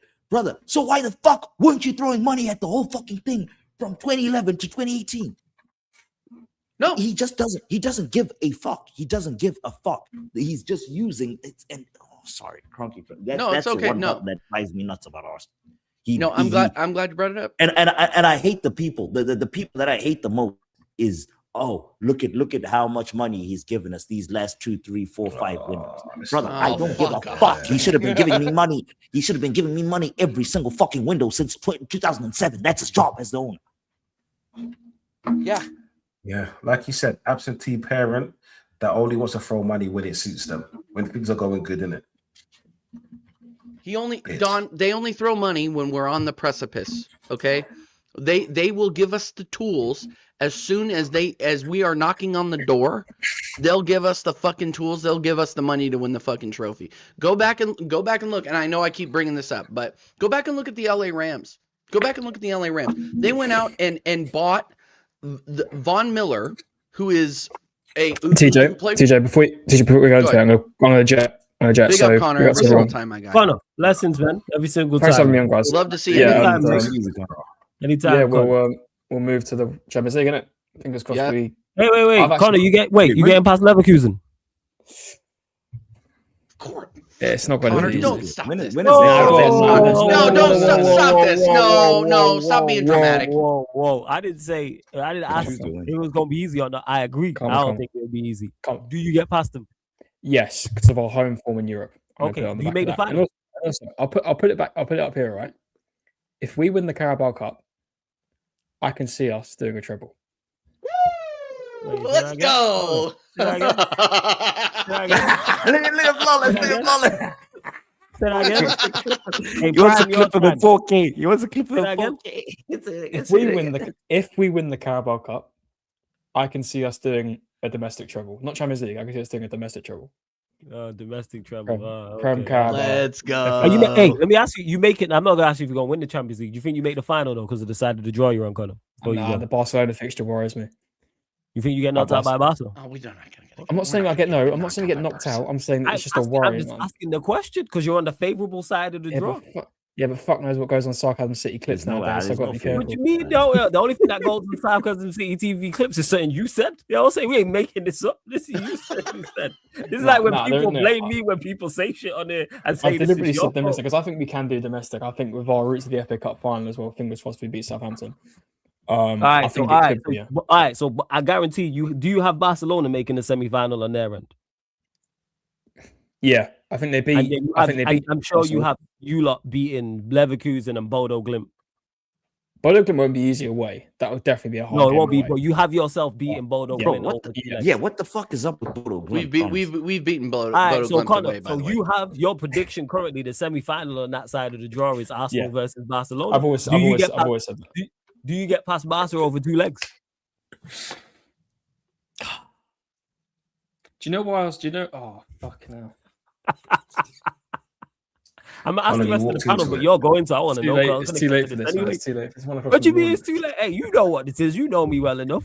You have Barcelona making it to the semi-final of the Champions League. You have yourself, your own football club, Arsenal, getting past Leverkusen, beating Bodo Glimt over 2 legs. So you're both in the semi-final. I'm not asking whether you win the final or not. I want to know if you think you're making the final.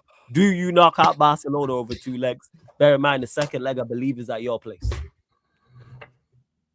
Yes, fuck it. All right, there we go. I'll sit on business. I'll sit on business for Guckers. I'll sit on business. That's fair. I don't even think that's a hot take, to be honest. You know what? I'm looking at Barcelona. It's more their attack that worries me than the defense. So it's more the attack that worries me than the defense. But that's to be seen. But anyway, actually, you never know. To be fair, Atletico could do a mad one, and they could go to the semis. So. And that's Simeone ball versus Arteta. So you have yourself beating Atletico over 2 legs, right? That's like I can't even use. And that you already beat them this season. Get me cancelled. Yeah, I can't even use that analogy to get me cancelled. But it's what was the score? Was it 3-0? What it was. Them up, right? Wasn't that right, Dunsey? No. What back in? Connor, be careful. Be careful. What is this? Be careful. You see when Flawless moves to the front like this, yeah, he's up to something. This is what I'm saying. He's like an evil genius. That's what he is. I'm just making sure you don't give me too much credit. Number one, evil genius. Genius is kind of. Oh yeah, Atletico was 4-0. Yeah, it's 4-0. Okay, so evil right, Dunsey. It was 4-0, wasn't it? Yeah, you beat Atletico Madrid. So surely over 2 legs, you have yourselves beating Atletico Madrid. Or am I mistaken? Connor puts himself on the line for freaking Victor Gyökeres, but he won't put himself on the line to get us to the Champions League final. I literally sat here, right, and I said domestic treble because I actually think that's something we could do. And I'm out here saying, no, don't do that. You said treble at first, then you said domestic treble. No. I was always saying domestic. I was never out here saying Champions League. No, you just said treble. You didn't say which 3. You just said treble. No, domestic. So it was domestic. Because the difference between the treble and a treble, and we know that it was domestic. Listen, let's flip it around. How are you getting to the final Flawless of the Champions League this season? This is just the Arsenal podcast. You have to come back. Here we go. Look, you see that? You see the badge there, the logo above TJ on TJ's side. That's the loudest. That's how you see that. Arsenal only. Connor, that's the problem. Arsenal podcast. He literally eliminated Man United from this podcast, so he didn't have to talk about it. To be fair, they are Connor. You know why? Because we ain't nothing to talk about. We ain't played. Not yet. Connor, the problem, Connor, is the loudest motherfuckers are always screaming from the outside. That's a problem right there. Yeah. That's what I know. They ain't even in the joint and they're screaming. Wait, Connor. So we ain't getting past that. So if you play Atletico Madrid, do you beat them over 2 legs? So they're ground as well, first leg. Yeah, first leg's at their place, yes. Do you know what it is? It'll be a haram off. That's what I mean. That is like putting 2 types of football with each other. That's going to be some shit games. But no, hopefully that's not the semi-final. But no, I think if we're doing away days second, I'd be less confident. But we've it's home legs all of them. Bodo Glimt, Barcelona, potentially Atletico Madrid. It's the Emirates. Flawless. If we'll be at Atletico, we'll go final. There you go. There we go. I want to go bed. I was just asking questions. Hey, blessings. Same question to all the panel. Dunsey, Zah, TJ. You lot made the final. Big up, Connor. Domestic treble. Domestic treble. Good night. Goodness. Yes, we 100% make the final. Yeah. You make the final. If It's we not, see- it's if not, we it's get not, past- it's not a question. It's not a question. We make the final. It's not a, Yeah. it's not a question in my mind. It's not a question in my DJ saying, mind. DJ saying 100% you make the final. If we play Barcelona, style-wise, we'll beat them. Okay, so you're making the style-wise, final. Yeah. Simply because they're going to play a very high line. They're going to attack. We're supposed to be having one of the best defenses in Europe. So I can't see us not making a final. You know what I'm saying? We'll just soak up the pressure, counter attack, but then that's if we beat Leverkusen. That's like I'm confident on beating Barcelona. Do you know what? Yeah, remember I told you at the beginning. I'm not scared of any team because I've seen them play week in, week out. I'm scared of Arteta's decisions, and I still stand by that. That's the only thing that scares me this year. Arteta's decisions. But flawless. You was talking about Connor was talking about Man United. When's your next game? How does it feel? He said when's he said, what did he say? He said about the competition.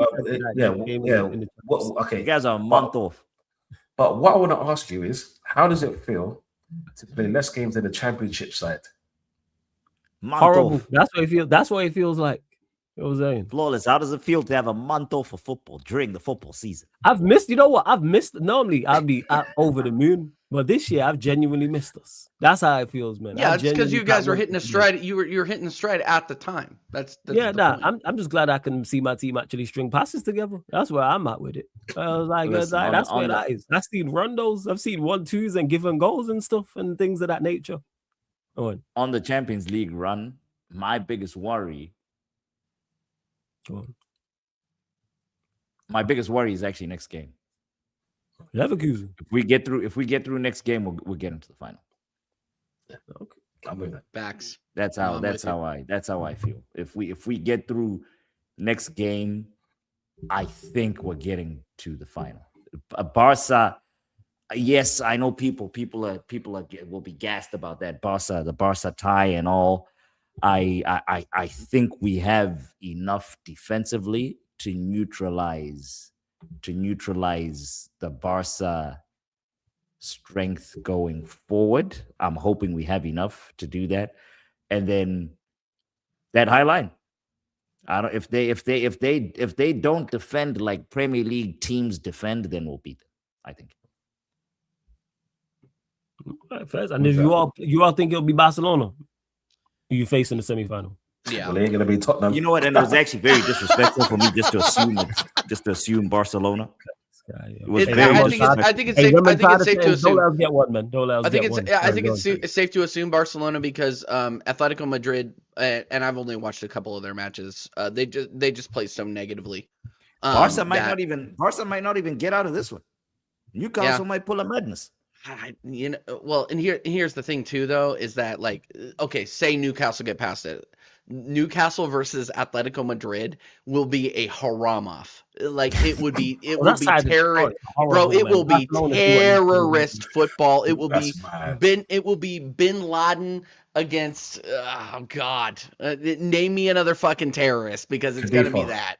Okay, yeah, it's gonna be Boko Haram versus Al Qaeda. That's all it's gonna be. Okay, so and this is what gives me confidence because we would beat Bodo Glimt. And look, Bodo Glimt, they're playing preseason football right now. People don't understand that in Norway they're not in a season right now. They're only playing Champions League right now. So they're fully resting, but we'll go in there and we can beat them. Like we've played on that pitch before. We know what the challenges are. We can go in there and we can give them a game, and then we bring them back to the Emirates and fucking bend them over our knee and fucking spank them. Let's just be completely honest. We go semifinal. I'm going to call it right now. If it's Arsenal Newcastle, we'll get by them by like 1 or 2 goals. If it's Arsenal Barcelona, I'm on the same page as the way that Hansi Flick sets that team up to be a suicidal highline is going to be the end of them. We can counterattack them and we would win by 3 or 4 on aggregate. I think. I'm going to be honest. I'm going to be completely honest. Yep. The speed that we have on the wings between Madueke and Martinelli, like we'll tear them to shreds. I'm going to be like very, very honest about that. And I don't usually speak that confidently about it, but the way that Barcelona play, like we saw a Finnish Chelsea team beat the shit out of them earlier this season. So Yeah. Agreed. So you lot are pretty much you lot get into the final. Who do you think it is from the other side? Which team from the other side of the draw? Am I gonna predict you lot, ask you lot for winners? We'll get to that. Hopefully it don't, because you lot get knocked out, but we'll see. But who do you lot have from the other side making it out? Bayern or Madrid for me. Bayern or Madrid? Bayern, I think. I got Bayern too. You got Bayern too. Yeah, Madrid don't look good enough. They don't look good enough. Even though they how they played against City, but City didn't turn up at all. I just that manager they have in there is just sus. Yeah. Arbeloa, like he just looks like he's going game on game and he's surviving based off of the player quality, to be very honest with you. That's the Madrid job though. Yeah, that's exactly. Madrid. You're right. You're right. But some people fumble that still. Especially now there's very few. There's a limited with the player that Madrid has in Kylian Mbappe. There's a handful of managers that can give that guy instructions. There's probably like one or two who are not even available. Any other manager that comes into that job is getting instructions from him. Or else you'll get fired. I mean, no worries, look at Xabi Alonso. Xabi Alonso, one of the most talented football minds in football, gets fired because of those players. That's crazy. I just think that the team was and Don C, I want to hear your thought on this too. I think just the team. Everybody said this before, and it's been a talking point on football YouTube for about 18 months, right? The fact that Real Madrid have all of these great players, but the team is so unbalanced. Like you have Mbappe out there, and it just looks completely. They should not look as discombobulated as they are, right? And they need a good manager to set them up correctly. But they are letting the players dictate the direction of the club, and that has been their problem for the last 2-3 years. Players come and go. Yeah. Go ahead and take your Champions League from a few years ago. That's fine. But in La Liga, you look like shit.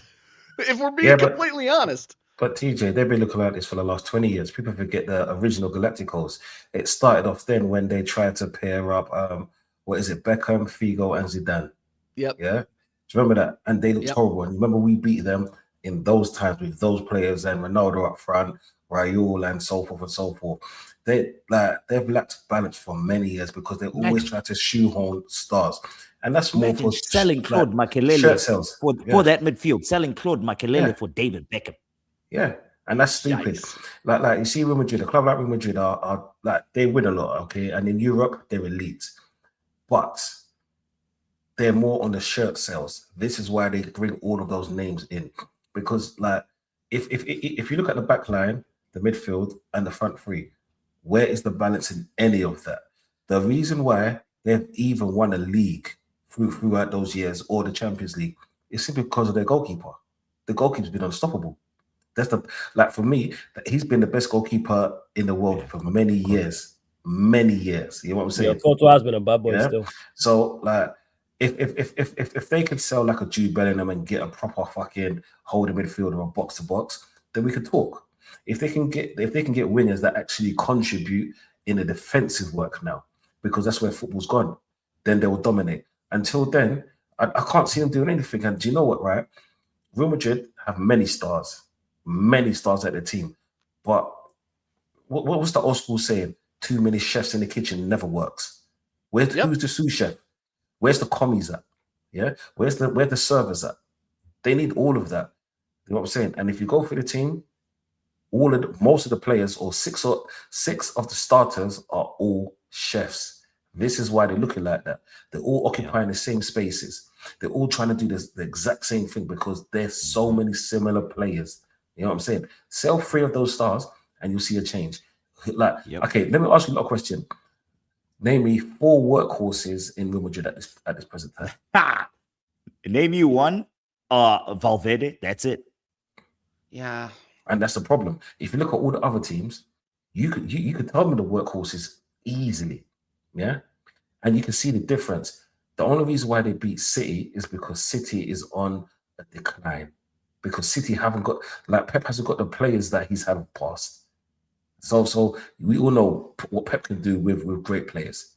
Yeah. And even a Pep team, he had workhorses. unfortunately, like Real Madrid haven't got that, and this is why I can't pick them to win the thing. Right? It's either going to be, for me personally, I'm not saying Arsenal's going to win it, but Arsenal, in my opinion, have a bigger shout. Yeah, I understand that Real Madrid have got game winners and game changers, but Real Madrid aren't in the final yet. If they was in the final, then like to knock back Real Madrid, that's idiotic because it's over one game. But over 2 games, nah, I don't think they got. I think City's the only game they're going to go through it. Yeah, Bayern Munich. I just think all around they have the player quality and company has them humming. And to be honest with you, if it is Bayern Munich, we'll win. Because Kane hits the final, isn't it? Kane. Well, it's not even because of that. Great point, but it's not even because of that. All you need to do is look at the league phase game. Like we'll soak up all their pressure and then hit them back. And this is why I think, like, if we're gonna win the Champions League, it's this fucking year. And Za hit the nail on the head. Is like, we're sweating early. And that is what is very, very frustrating to me. And that's why I didn't necessarily agree with what you said earlier with, like, okay, yeah, going away to Leverkusen is a good result when we draw. No, we should have come away with a lead so we can focus on other things and not necessarily worry having to score a bunch of goals going back to the Emirates. Like, I think we will win. I think we'll get a goal. Like, I think we will get 1 goal, to be honest with you, and we'll win 1-0 to the Arsenal. But I'll take it too because I just want to go through, right? And we'll steamroll Bodo Glimt or fucking Sporting. It doesn't really it really doesn't matter. I'm going to be completely honest. It'll be Bodo G. It'll be Bodo G. But my point is here. Is that, like, Bayern Munich, it's at Wembley, right? Where's the final? I'll tell you now. It's not Wembley. It's Eastern Europe. It's Eastern Europe. It's Eastern Europe. Is it Budapest? I'll check now. Yeah, it's Budapest. It's Budapest. Yeah. I just honestly, I think in a one-off, I think we can beat Bayern. I think we can. So again, call me delusional. That's totally fine. Hungary. Those are his. Yeah, Budapest. So okay. So yeah. No, call me delusional. That's totally fine for me. Once having 100% faith in the club, if we get to the final, we will win it. All right, that's fair. Hey, Soccer Junkie, big up for the second super chat as well. Says big up everyone. Don't bottle this now. If you somehow do it, it'll be absolute cinema. #GGMU. Appreciate both super chat, Soccer Junkie. Appreciate this one. Big up Ozzy in the chat as well. Yeah, I think like I said, man, someone's getting crashed on. So whether it's Arsenal, whether it's City or whoever else, but uncomfortable conversations for Pep.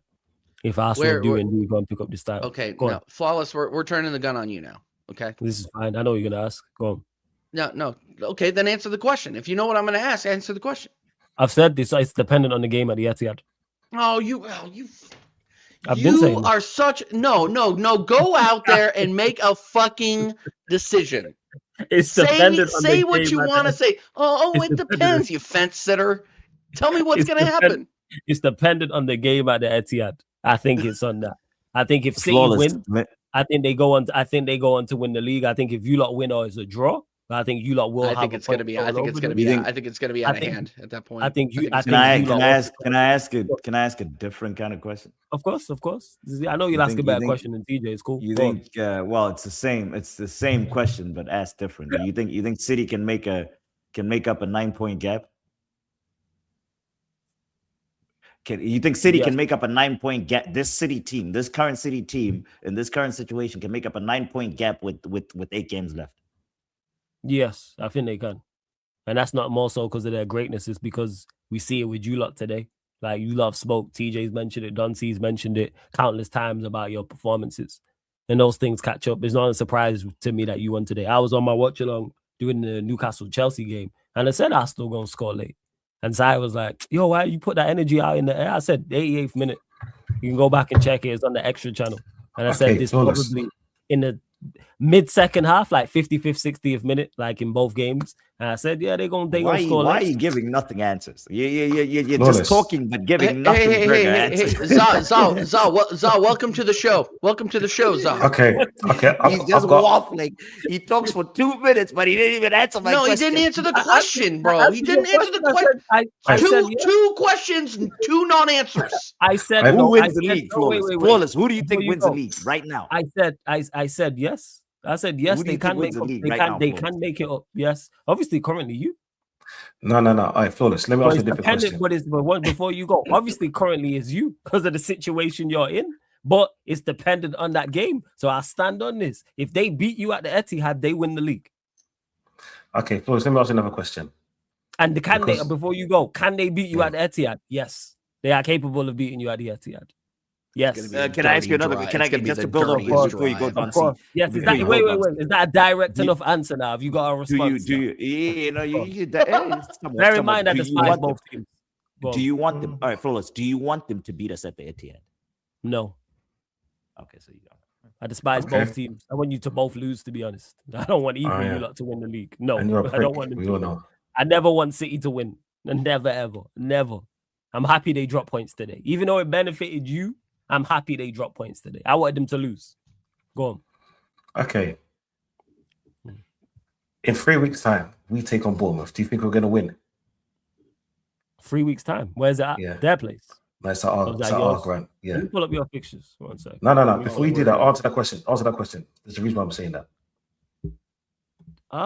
They couldn't beat Burnley. It goes to They the couldn't point. beat Burnley, It goes by to the the way. point that I made a little earlier. I think The reason why I asked you this Well, because the next we will day be they're playing at Chelsea at the Bridge. we will be 12 points ahead before they play. That's why. So do you think Arsenal's going to beat Bournemouth on the over. Saturday? I do think you're going That's to why I beat came in Bournemouth. the way I was But do you When think did they It's wait, over. wait, It's over. Good It's point. over. Good point. When did they play Palace? Did they play Palace before they play you lot? or after? No. They No, play the Palace one is still floated. The Palace one, Yeah, the before- Palace one will probably if they so the Palace game I think will probably be played the next open midweek if they lose to Madrid.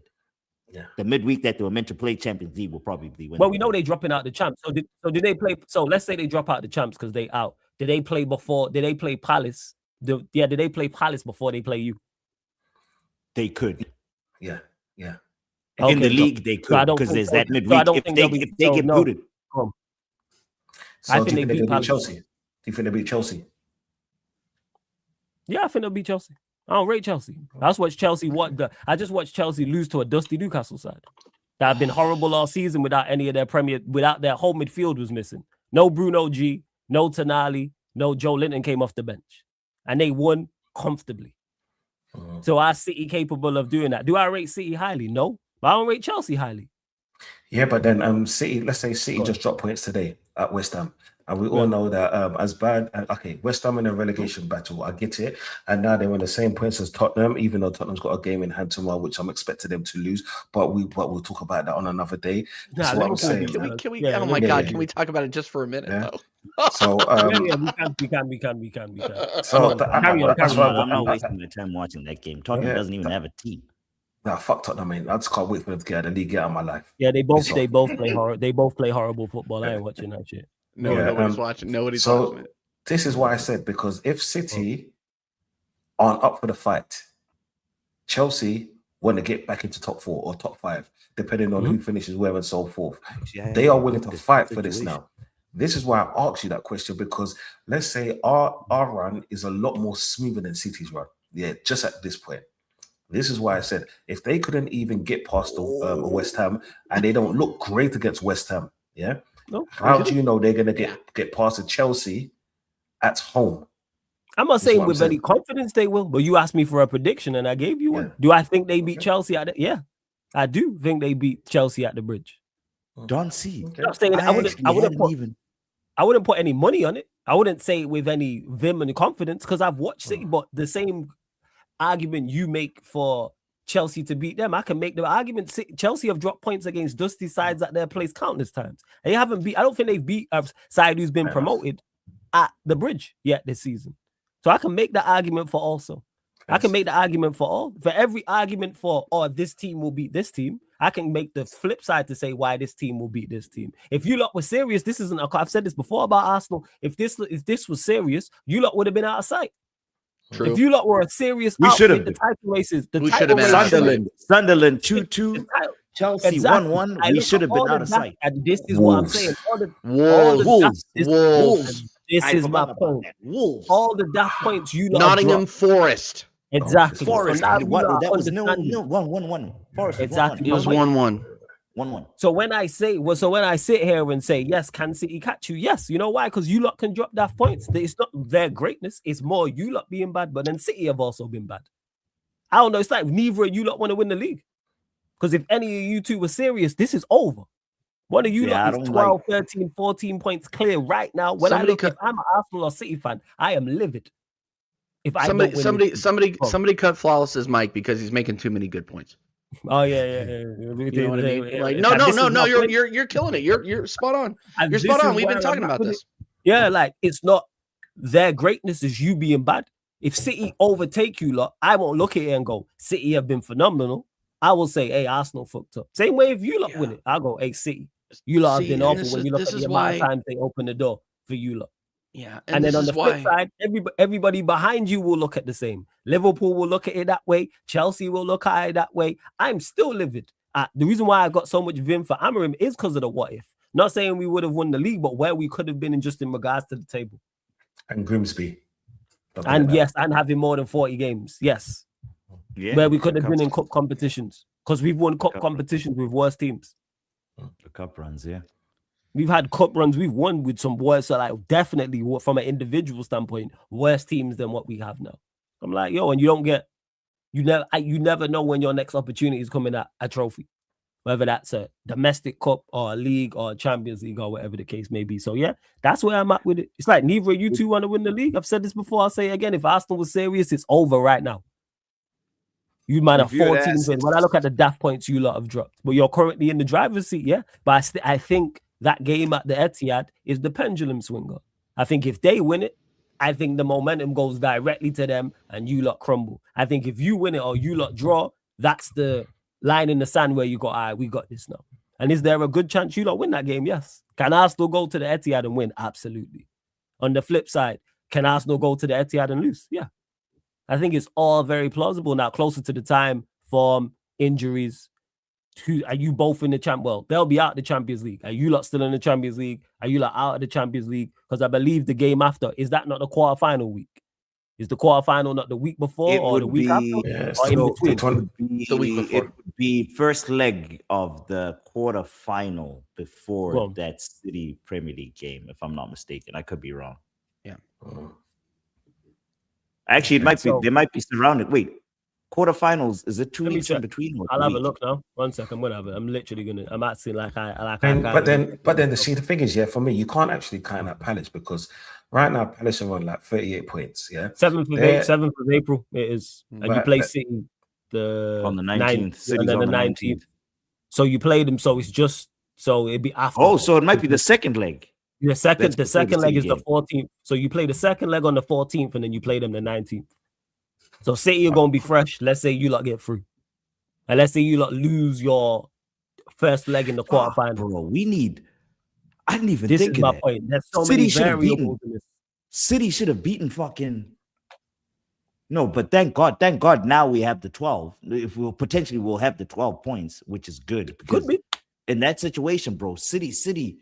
We needed City to stay long in as many tournaments, but not win them. Not really. Again, you look at it both. You look at it flip side, like to me. But we're now so far ahead in the Premier League, so we don't need that. Okay. Let's break down City's games. City, let's say in that run, City has to play Palace and Chelsea, right? Mm-hmm. Both of those teams are going for Europe. Yeah. So both of those teams are willing to fight. I mean, not Palace. No, Palace. No. Palace is only like 6 points. They're like 6 points off Europe, I think. 6 points off Europe, and they've got a game in hand. Palace are 14th. 14th, yeah, but they're on 38 points. I'm gonna be so honest with you. They 10 points off Liverpool. The way that this Man City team is playing, right now, based on current form, and again, these fixtures They are might not not win a until game May. until the end of the season. Bro, I'm gonna be very honest with you. They're gonna struggle against Everton away. Yeah. They're gonna struggle against Brentford at home, Yeah. and they're gonna struggle against Man City away. Yeah. Or not Man City, Aston Villa. Aston Villa, yeah. At the end of the season, look, it favors us, guys. Like, and not to quote an old friend, the stars might be aligning, because the way that these guys are playing, they're the way losing that against these guys are Chelsea. playing, They're man, losing. they're They're losing. I think that's going to be the worst draw we've seen all season. I'm going to be real. They're losing against Chelsea. This City team is. That's the problem. Is that people? The problem is Guardiola has built that name. For the last, how long has he been there? Since 2016 or however long. Yeah, it's been a long time. Let me ask you your questions. So do you think City being out of the competition of the Champions League and having a free run at the Premier League helps them or hinders them? So now that I've actually done if we hadn't won today, if they had won today, I would have been a bit more worried. But because of what happened today, I think that factor now is out of the window. If they had won today and maybe we had won, worse, if we had dropped points, it would have been over for us, I think, personally, because them going out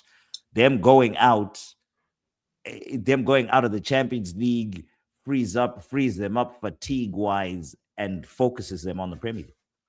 Because that's where they're going to be, because they're going out the champs. So they're going to be one game at the Premier. I think we've built up such a big enough cushion where, flawless. You look at that game, and you say, all right, City will beat Arsenal, but the other games, I think we beat Burnley, I think we beat Fulham, I think we beat the other ones. I also don't think so. City might beat us, but I don't think City will beat the Chelseas and the other teams that they've been. Because every time I go to pick you lot, something happens. Like, so before the Wolves game, you lot played Wolves, Chelsea, Brighton. Who was the fourth? There was someone after that. Can't remember who the team was. I'm gonna check. But I said before the Wolves game, I said if Arsenal win this 4, I think they win the league. And you lot went and dropped points to Wolves. I can't remember who the fourth was though. Well, go on. Our City still in the FA Cup, because that's going to play a big role as well. Yeah, because Liverpool. That's what I'm saying. Because even our running the FA Cup is a lot easier. And this is what I'm saying. Their games coming up are a hell of a lot tougher than ours. Losing those games can have a detrimental issue for them, and that's my thing. Because at the end of the day, they're used to winning. They've never been in the dogfight before. There it is. They've always been on top of the tree every single season. Guardiola looks lost. The team, literally, they just blowing teams away, pause, or if not, they have this miraculous run, right? Let's just say in the next month or so, 6 weeks, they've got Arsenal twice. Yeah, they got Liverpool, they got Chelsea, and we're not even talking about the relegation battle now. Relegation battlers. You know what I'm saying? That's winning for the fight. They're not winning all 5 of those games. You know what I'm saying? And that's the thing. I'm hoping it doesn't even need to come to the Arsenal going to the Etihad. You know what I'm saying? So you're confident on C. So let's say let's say, I don't know, they're 3 points behind you lot. They beat you at the Etihad and they're 3 points behind you lot. Are you still confident on winning the league? I was never confident on winning the league. Yeah. But remember, what I said is if we're more than 5 points ahead of them at that point, because that's still possible, then there's no reason why we can't. Because it could be 6 points, it could be 8 points, it could be that. I expect it to be, bro. I think it will be around 6. You guys are being unrealistic. It's 5 points, 4 points, brother. It's going to be 12. It's over, flawless. It's over. You think it'll be 12 points by the time you face them, brother? It's over. They lose to Chelsea. 12? They're not beating Chelsea. This Man City team, if you are predicting this Man City team to win a game, then you're not watching what is actually going on in real life, what's going on the thing. Because based off what we're seeing, there is no way any functional operation should be predicting a Manchester City win in any game. Nah, you can predict anyone that is predicting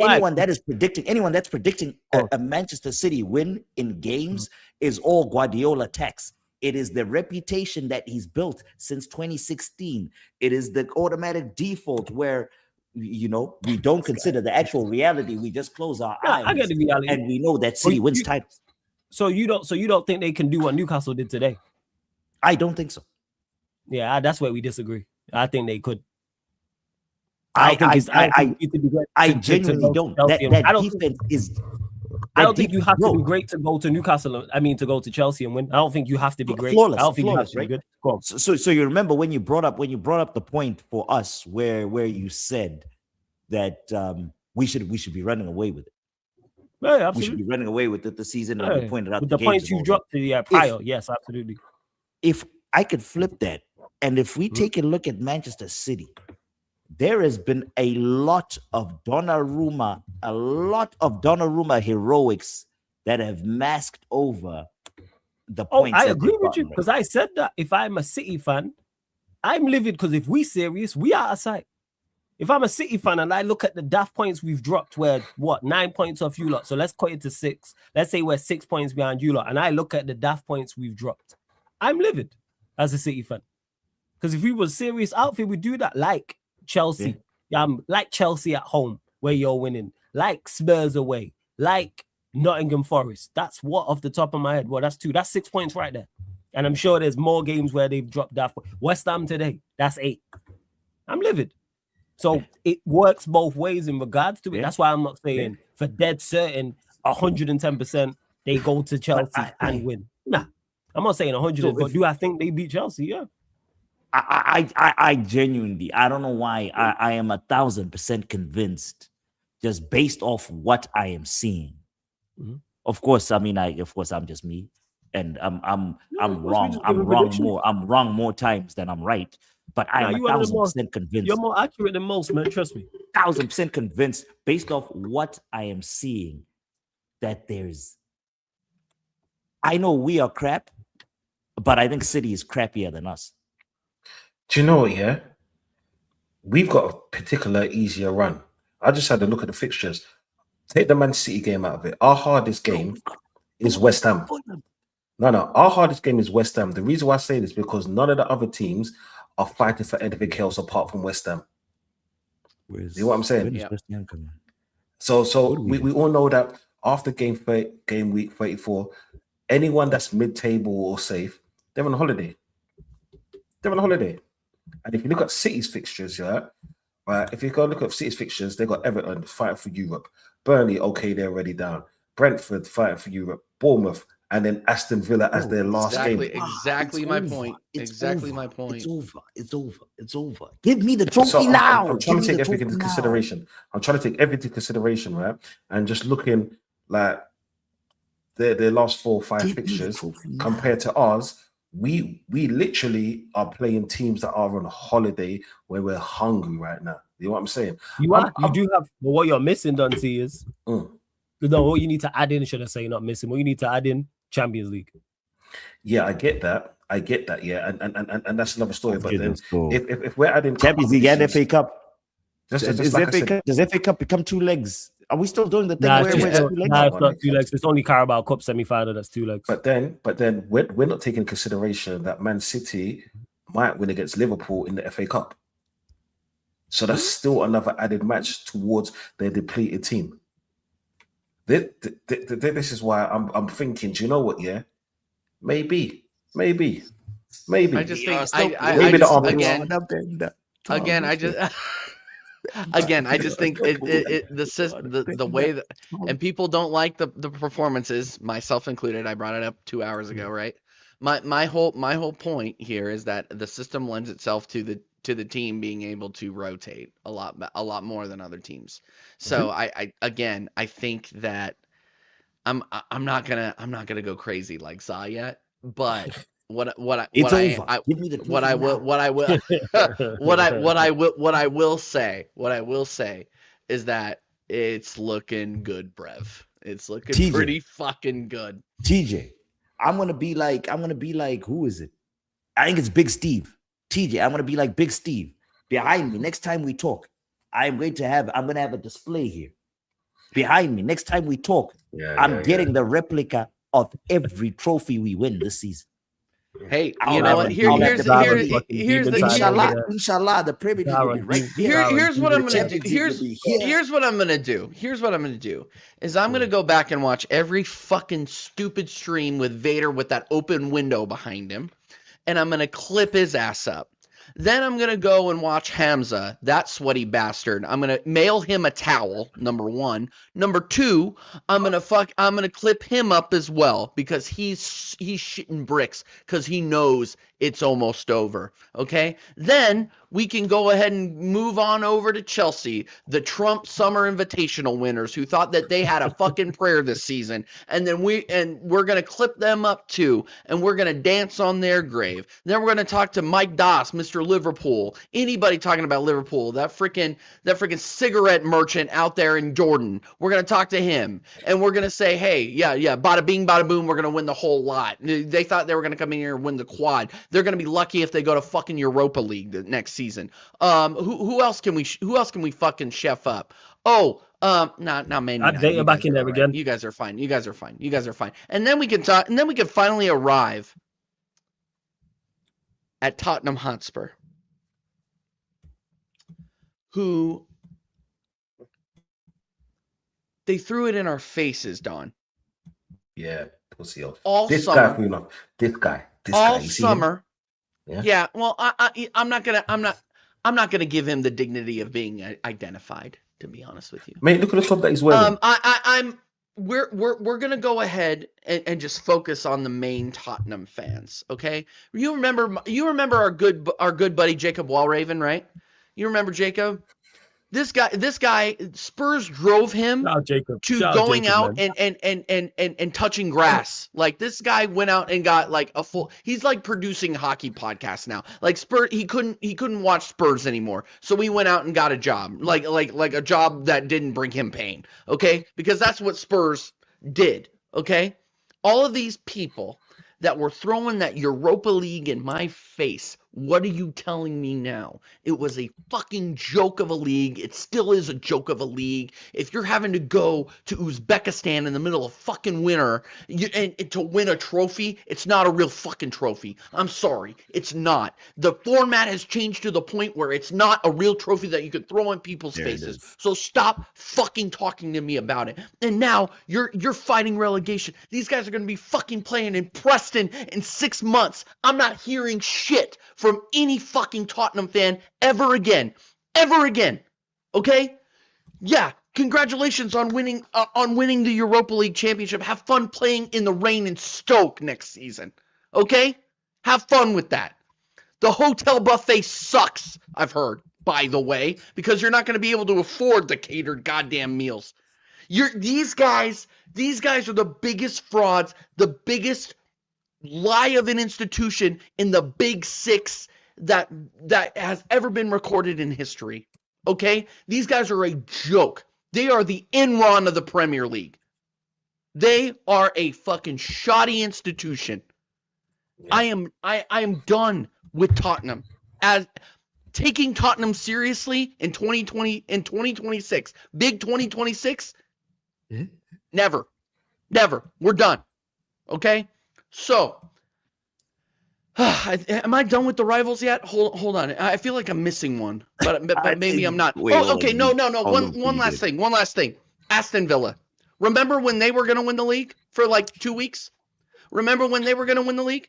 Yes. And all the fucking, Zon knows what I'm talking about. And all the fucking Unai Emery revisionists are out there saying, "Oh yeah, he's the best. We should have never fired him." Fuck off, you fucking idiots. And I have literally said over and over again. I've said this over and over again over the last 2 or 3 years. All these I don't like Mikel Arteta. I've come on here and cussed Mikel Arteta for as long.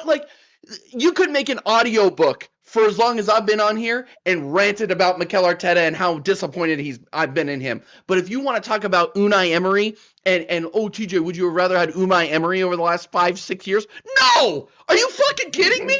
This guy does not know how to manage a team through a season. Unless he's in a tournament, this fucking guy doesn't know how to manage. Okay? Europa League hype. That's all I'm going to say. Europa League fucking hype.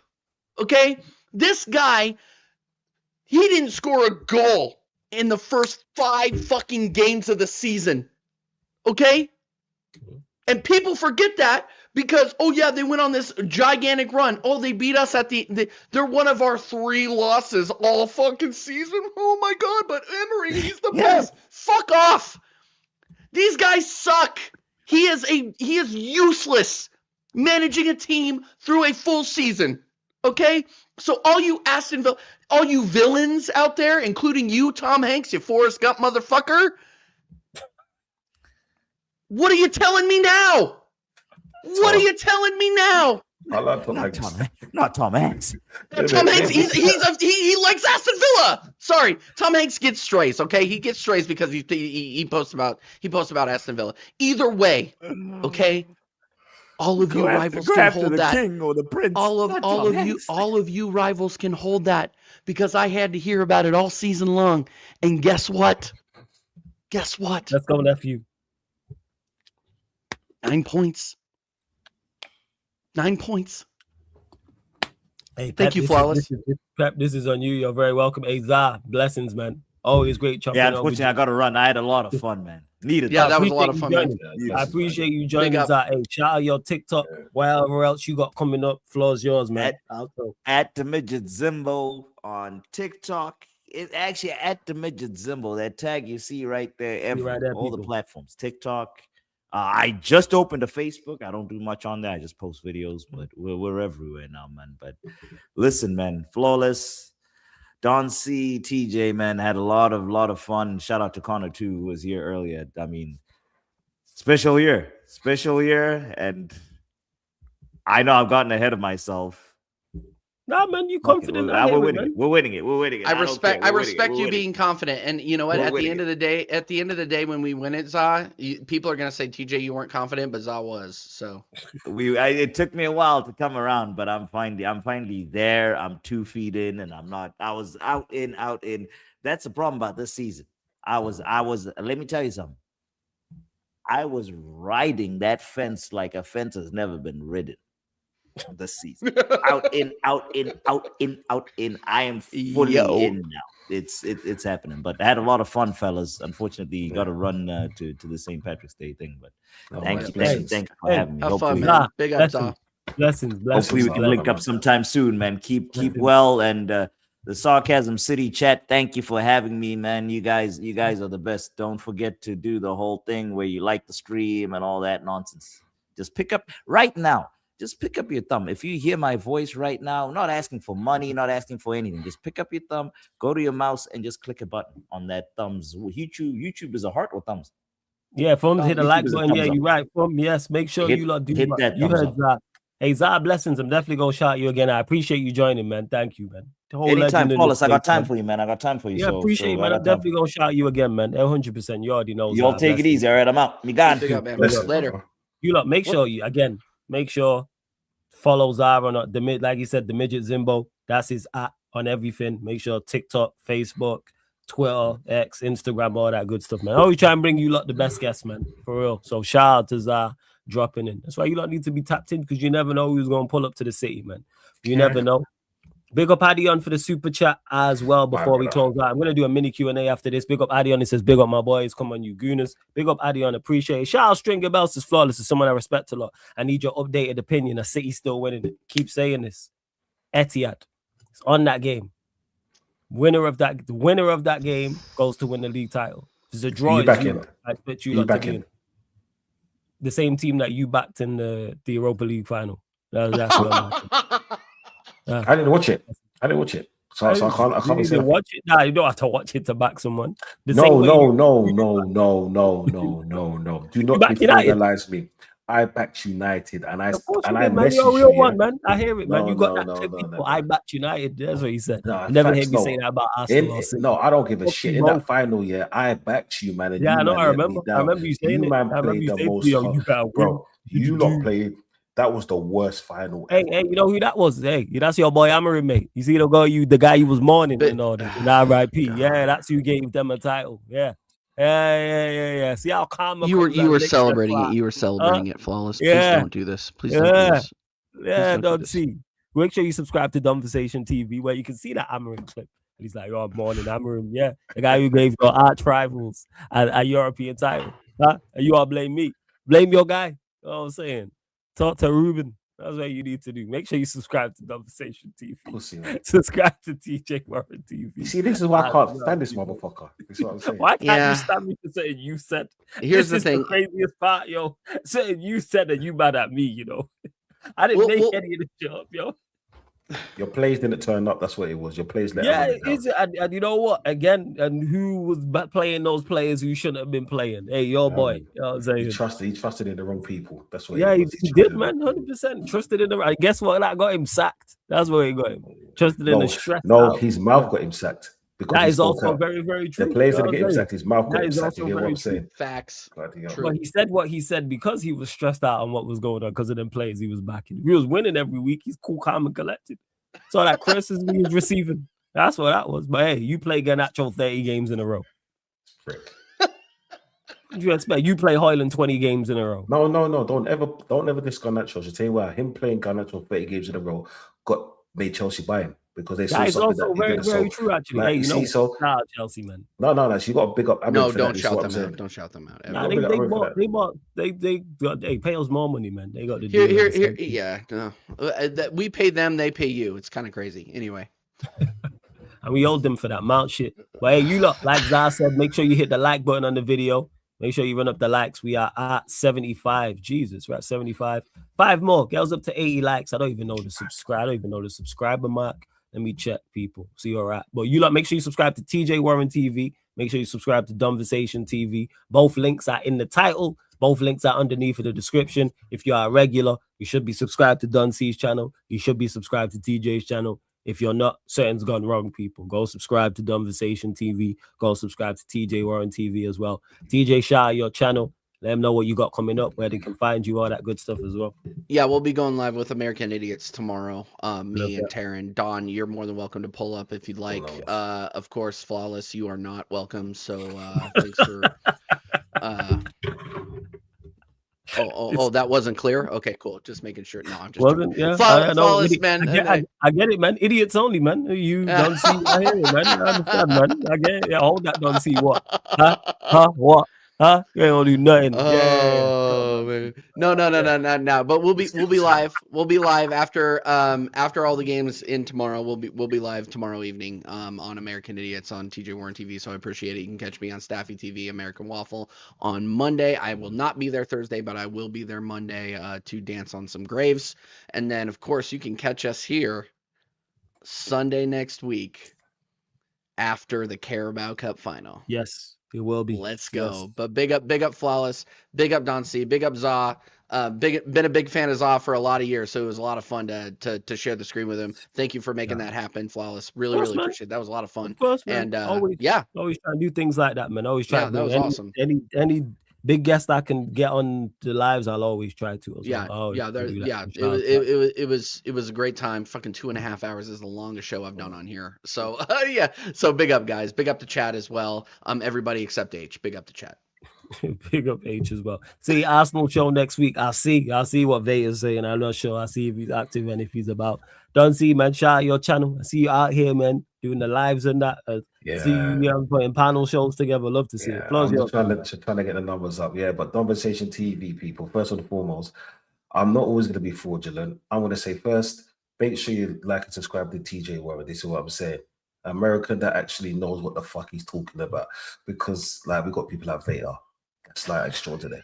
It is what it is. He's Canadian. He's Canadian. That's why. Oh yeah. Oh, sorry for dissing you Americans. Yeah, he's Canadian. I apologize. No. Vader's big. Like, big up Vader as well. And Flawless, man, he's the man for today. This is what I'm saying. He's the one that hooked this all up. So I'm not going to disrespect him too much. I'm just going to call him one last pussy, yo. You know what I'm saying for the night. Yeah, and blessings. But yeah, Conversation TV, people. This is what I'm saying. I'm probably going to be on. I'm probably going to jump on TJ show tomorrow. No, actually, I can't. It's Mother's Day. Happy Mother's Day to all the mothers. Happy Mother's Day to all the mothers in the UK. And it was crazy facts his comment had even put up about. But yes, happy Mother's Day to all the mums out there. Make sure you've got your mum. If it obviously, I know it's not Mother's Day in the US and other, but if you're in the UK or it's elsewhere and it's Mother's Day, make sure you get your mum a gift, people. Make sure you've got your mum a gift. Send them flowers or something. Yes, you send her flowers, card, chocolates. So she'll appreciate it, man. They even have to be expensive. Make sure you get we got to hail up all the queens. As much as I give my mom enough shit, and she gives me bad shit, love nothing but love to my mom. You deserve it though. Yeah. But yeah, okay, but she deserves it. You know what I'm saying? Proper fraudulent behavior. Mate, so now we know where you get it.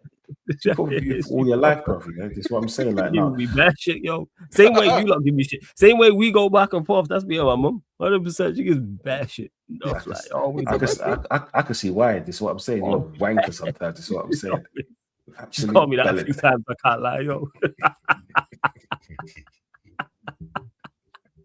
Can't even lie, yo. Oh shit.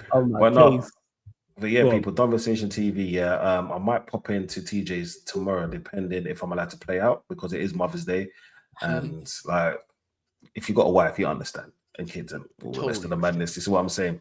Monday, Chic TV. I'll probably be on there. I'm going to do a watch along for the Arsenal Leverkusen game, and I think after that, you might see my Flawless's thing just to take the piss out of him, because I love doing that. Like, he doesn't. Like, this is why we're here. You get me? And I got another stream coming up on Friday. You know my Friday night madness. Actually, I'm actually one of you two, man. If you're not busy, to come down to the madness. It's a long ass stream Friday. Oh yeah, shit, yeah, man. The thing is, because I know you do a lot of shows on Fridays as well with it. Mm-hmm. So, but we'll talk about that. But yeah, sure. Actually, you know what? I won't be. You know why? Because United are playing. We playing Friday. Yeah, I probably won't. We playing Bournemouth on Friday at 8. So I need to figure out what I'm doing, like in regards to. Obviously, watch along and then like after. But if I'm about, I will. If you're on late, I'll do it. No worries, man. No worries. You know, I'm on until stupid o'clock. You get what I'm saying? But yeah, that's me done. But people, make sure you're smashing that like to see what I'm saying. Like Flawless said, get 5 more likes, and 2 more subs. Do you know what that is? That's a Tottenham score against Atletico. Yeah, you know what? That's also the Chelsea score against PSG. They shot them jokers out. City out, Liverpool well, but right, people, we're gonna close out. Go and do a quick Q&A after this, just solo Q&A, because everyone went about for the Yardman show, so I'm doing a solo Q&A quickly, people. About, I always say it'll be short. I'm trying to do like 30-40 minutes and be out. I'm watching 2.5 hours later. I'm still gonna be on. But yes, run up the likes. Make sure you share this out across all the socials. Subscribe. Don't forget as well, this show, audio of the shows you see here on the main channel, apart from watch-alongs and the fan calling shows, are available on all audio platforms: Spotify, iTunes, SoundCloud, etc. And apologies as well, people, for not doing the fan calling show, but that's because the show with Veta got pushed back, so that's why. But I'll try and pattern it for you lot. But we're gonna close out. We're redirecting over to the solo Q&A. I'll be live in about 2 minutes or so, people. But this has been the Arsenal podcast. We're going to talk from the Arsenal pod live on the Sarcasm City TV YouTube. Thank you very much for tuning in. See you lot in 2 minutes. Big up. And fuck Spurs.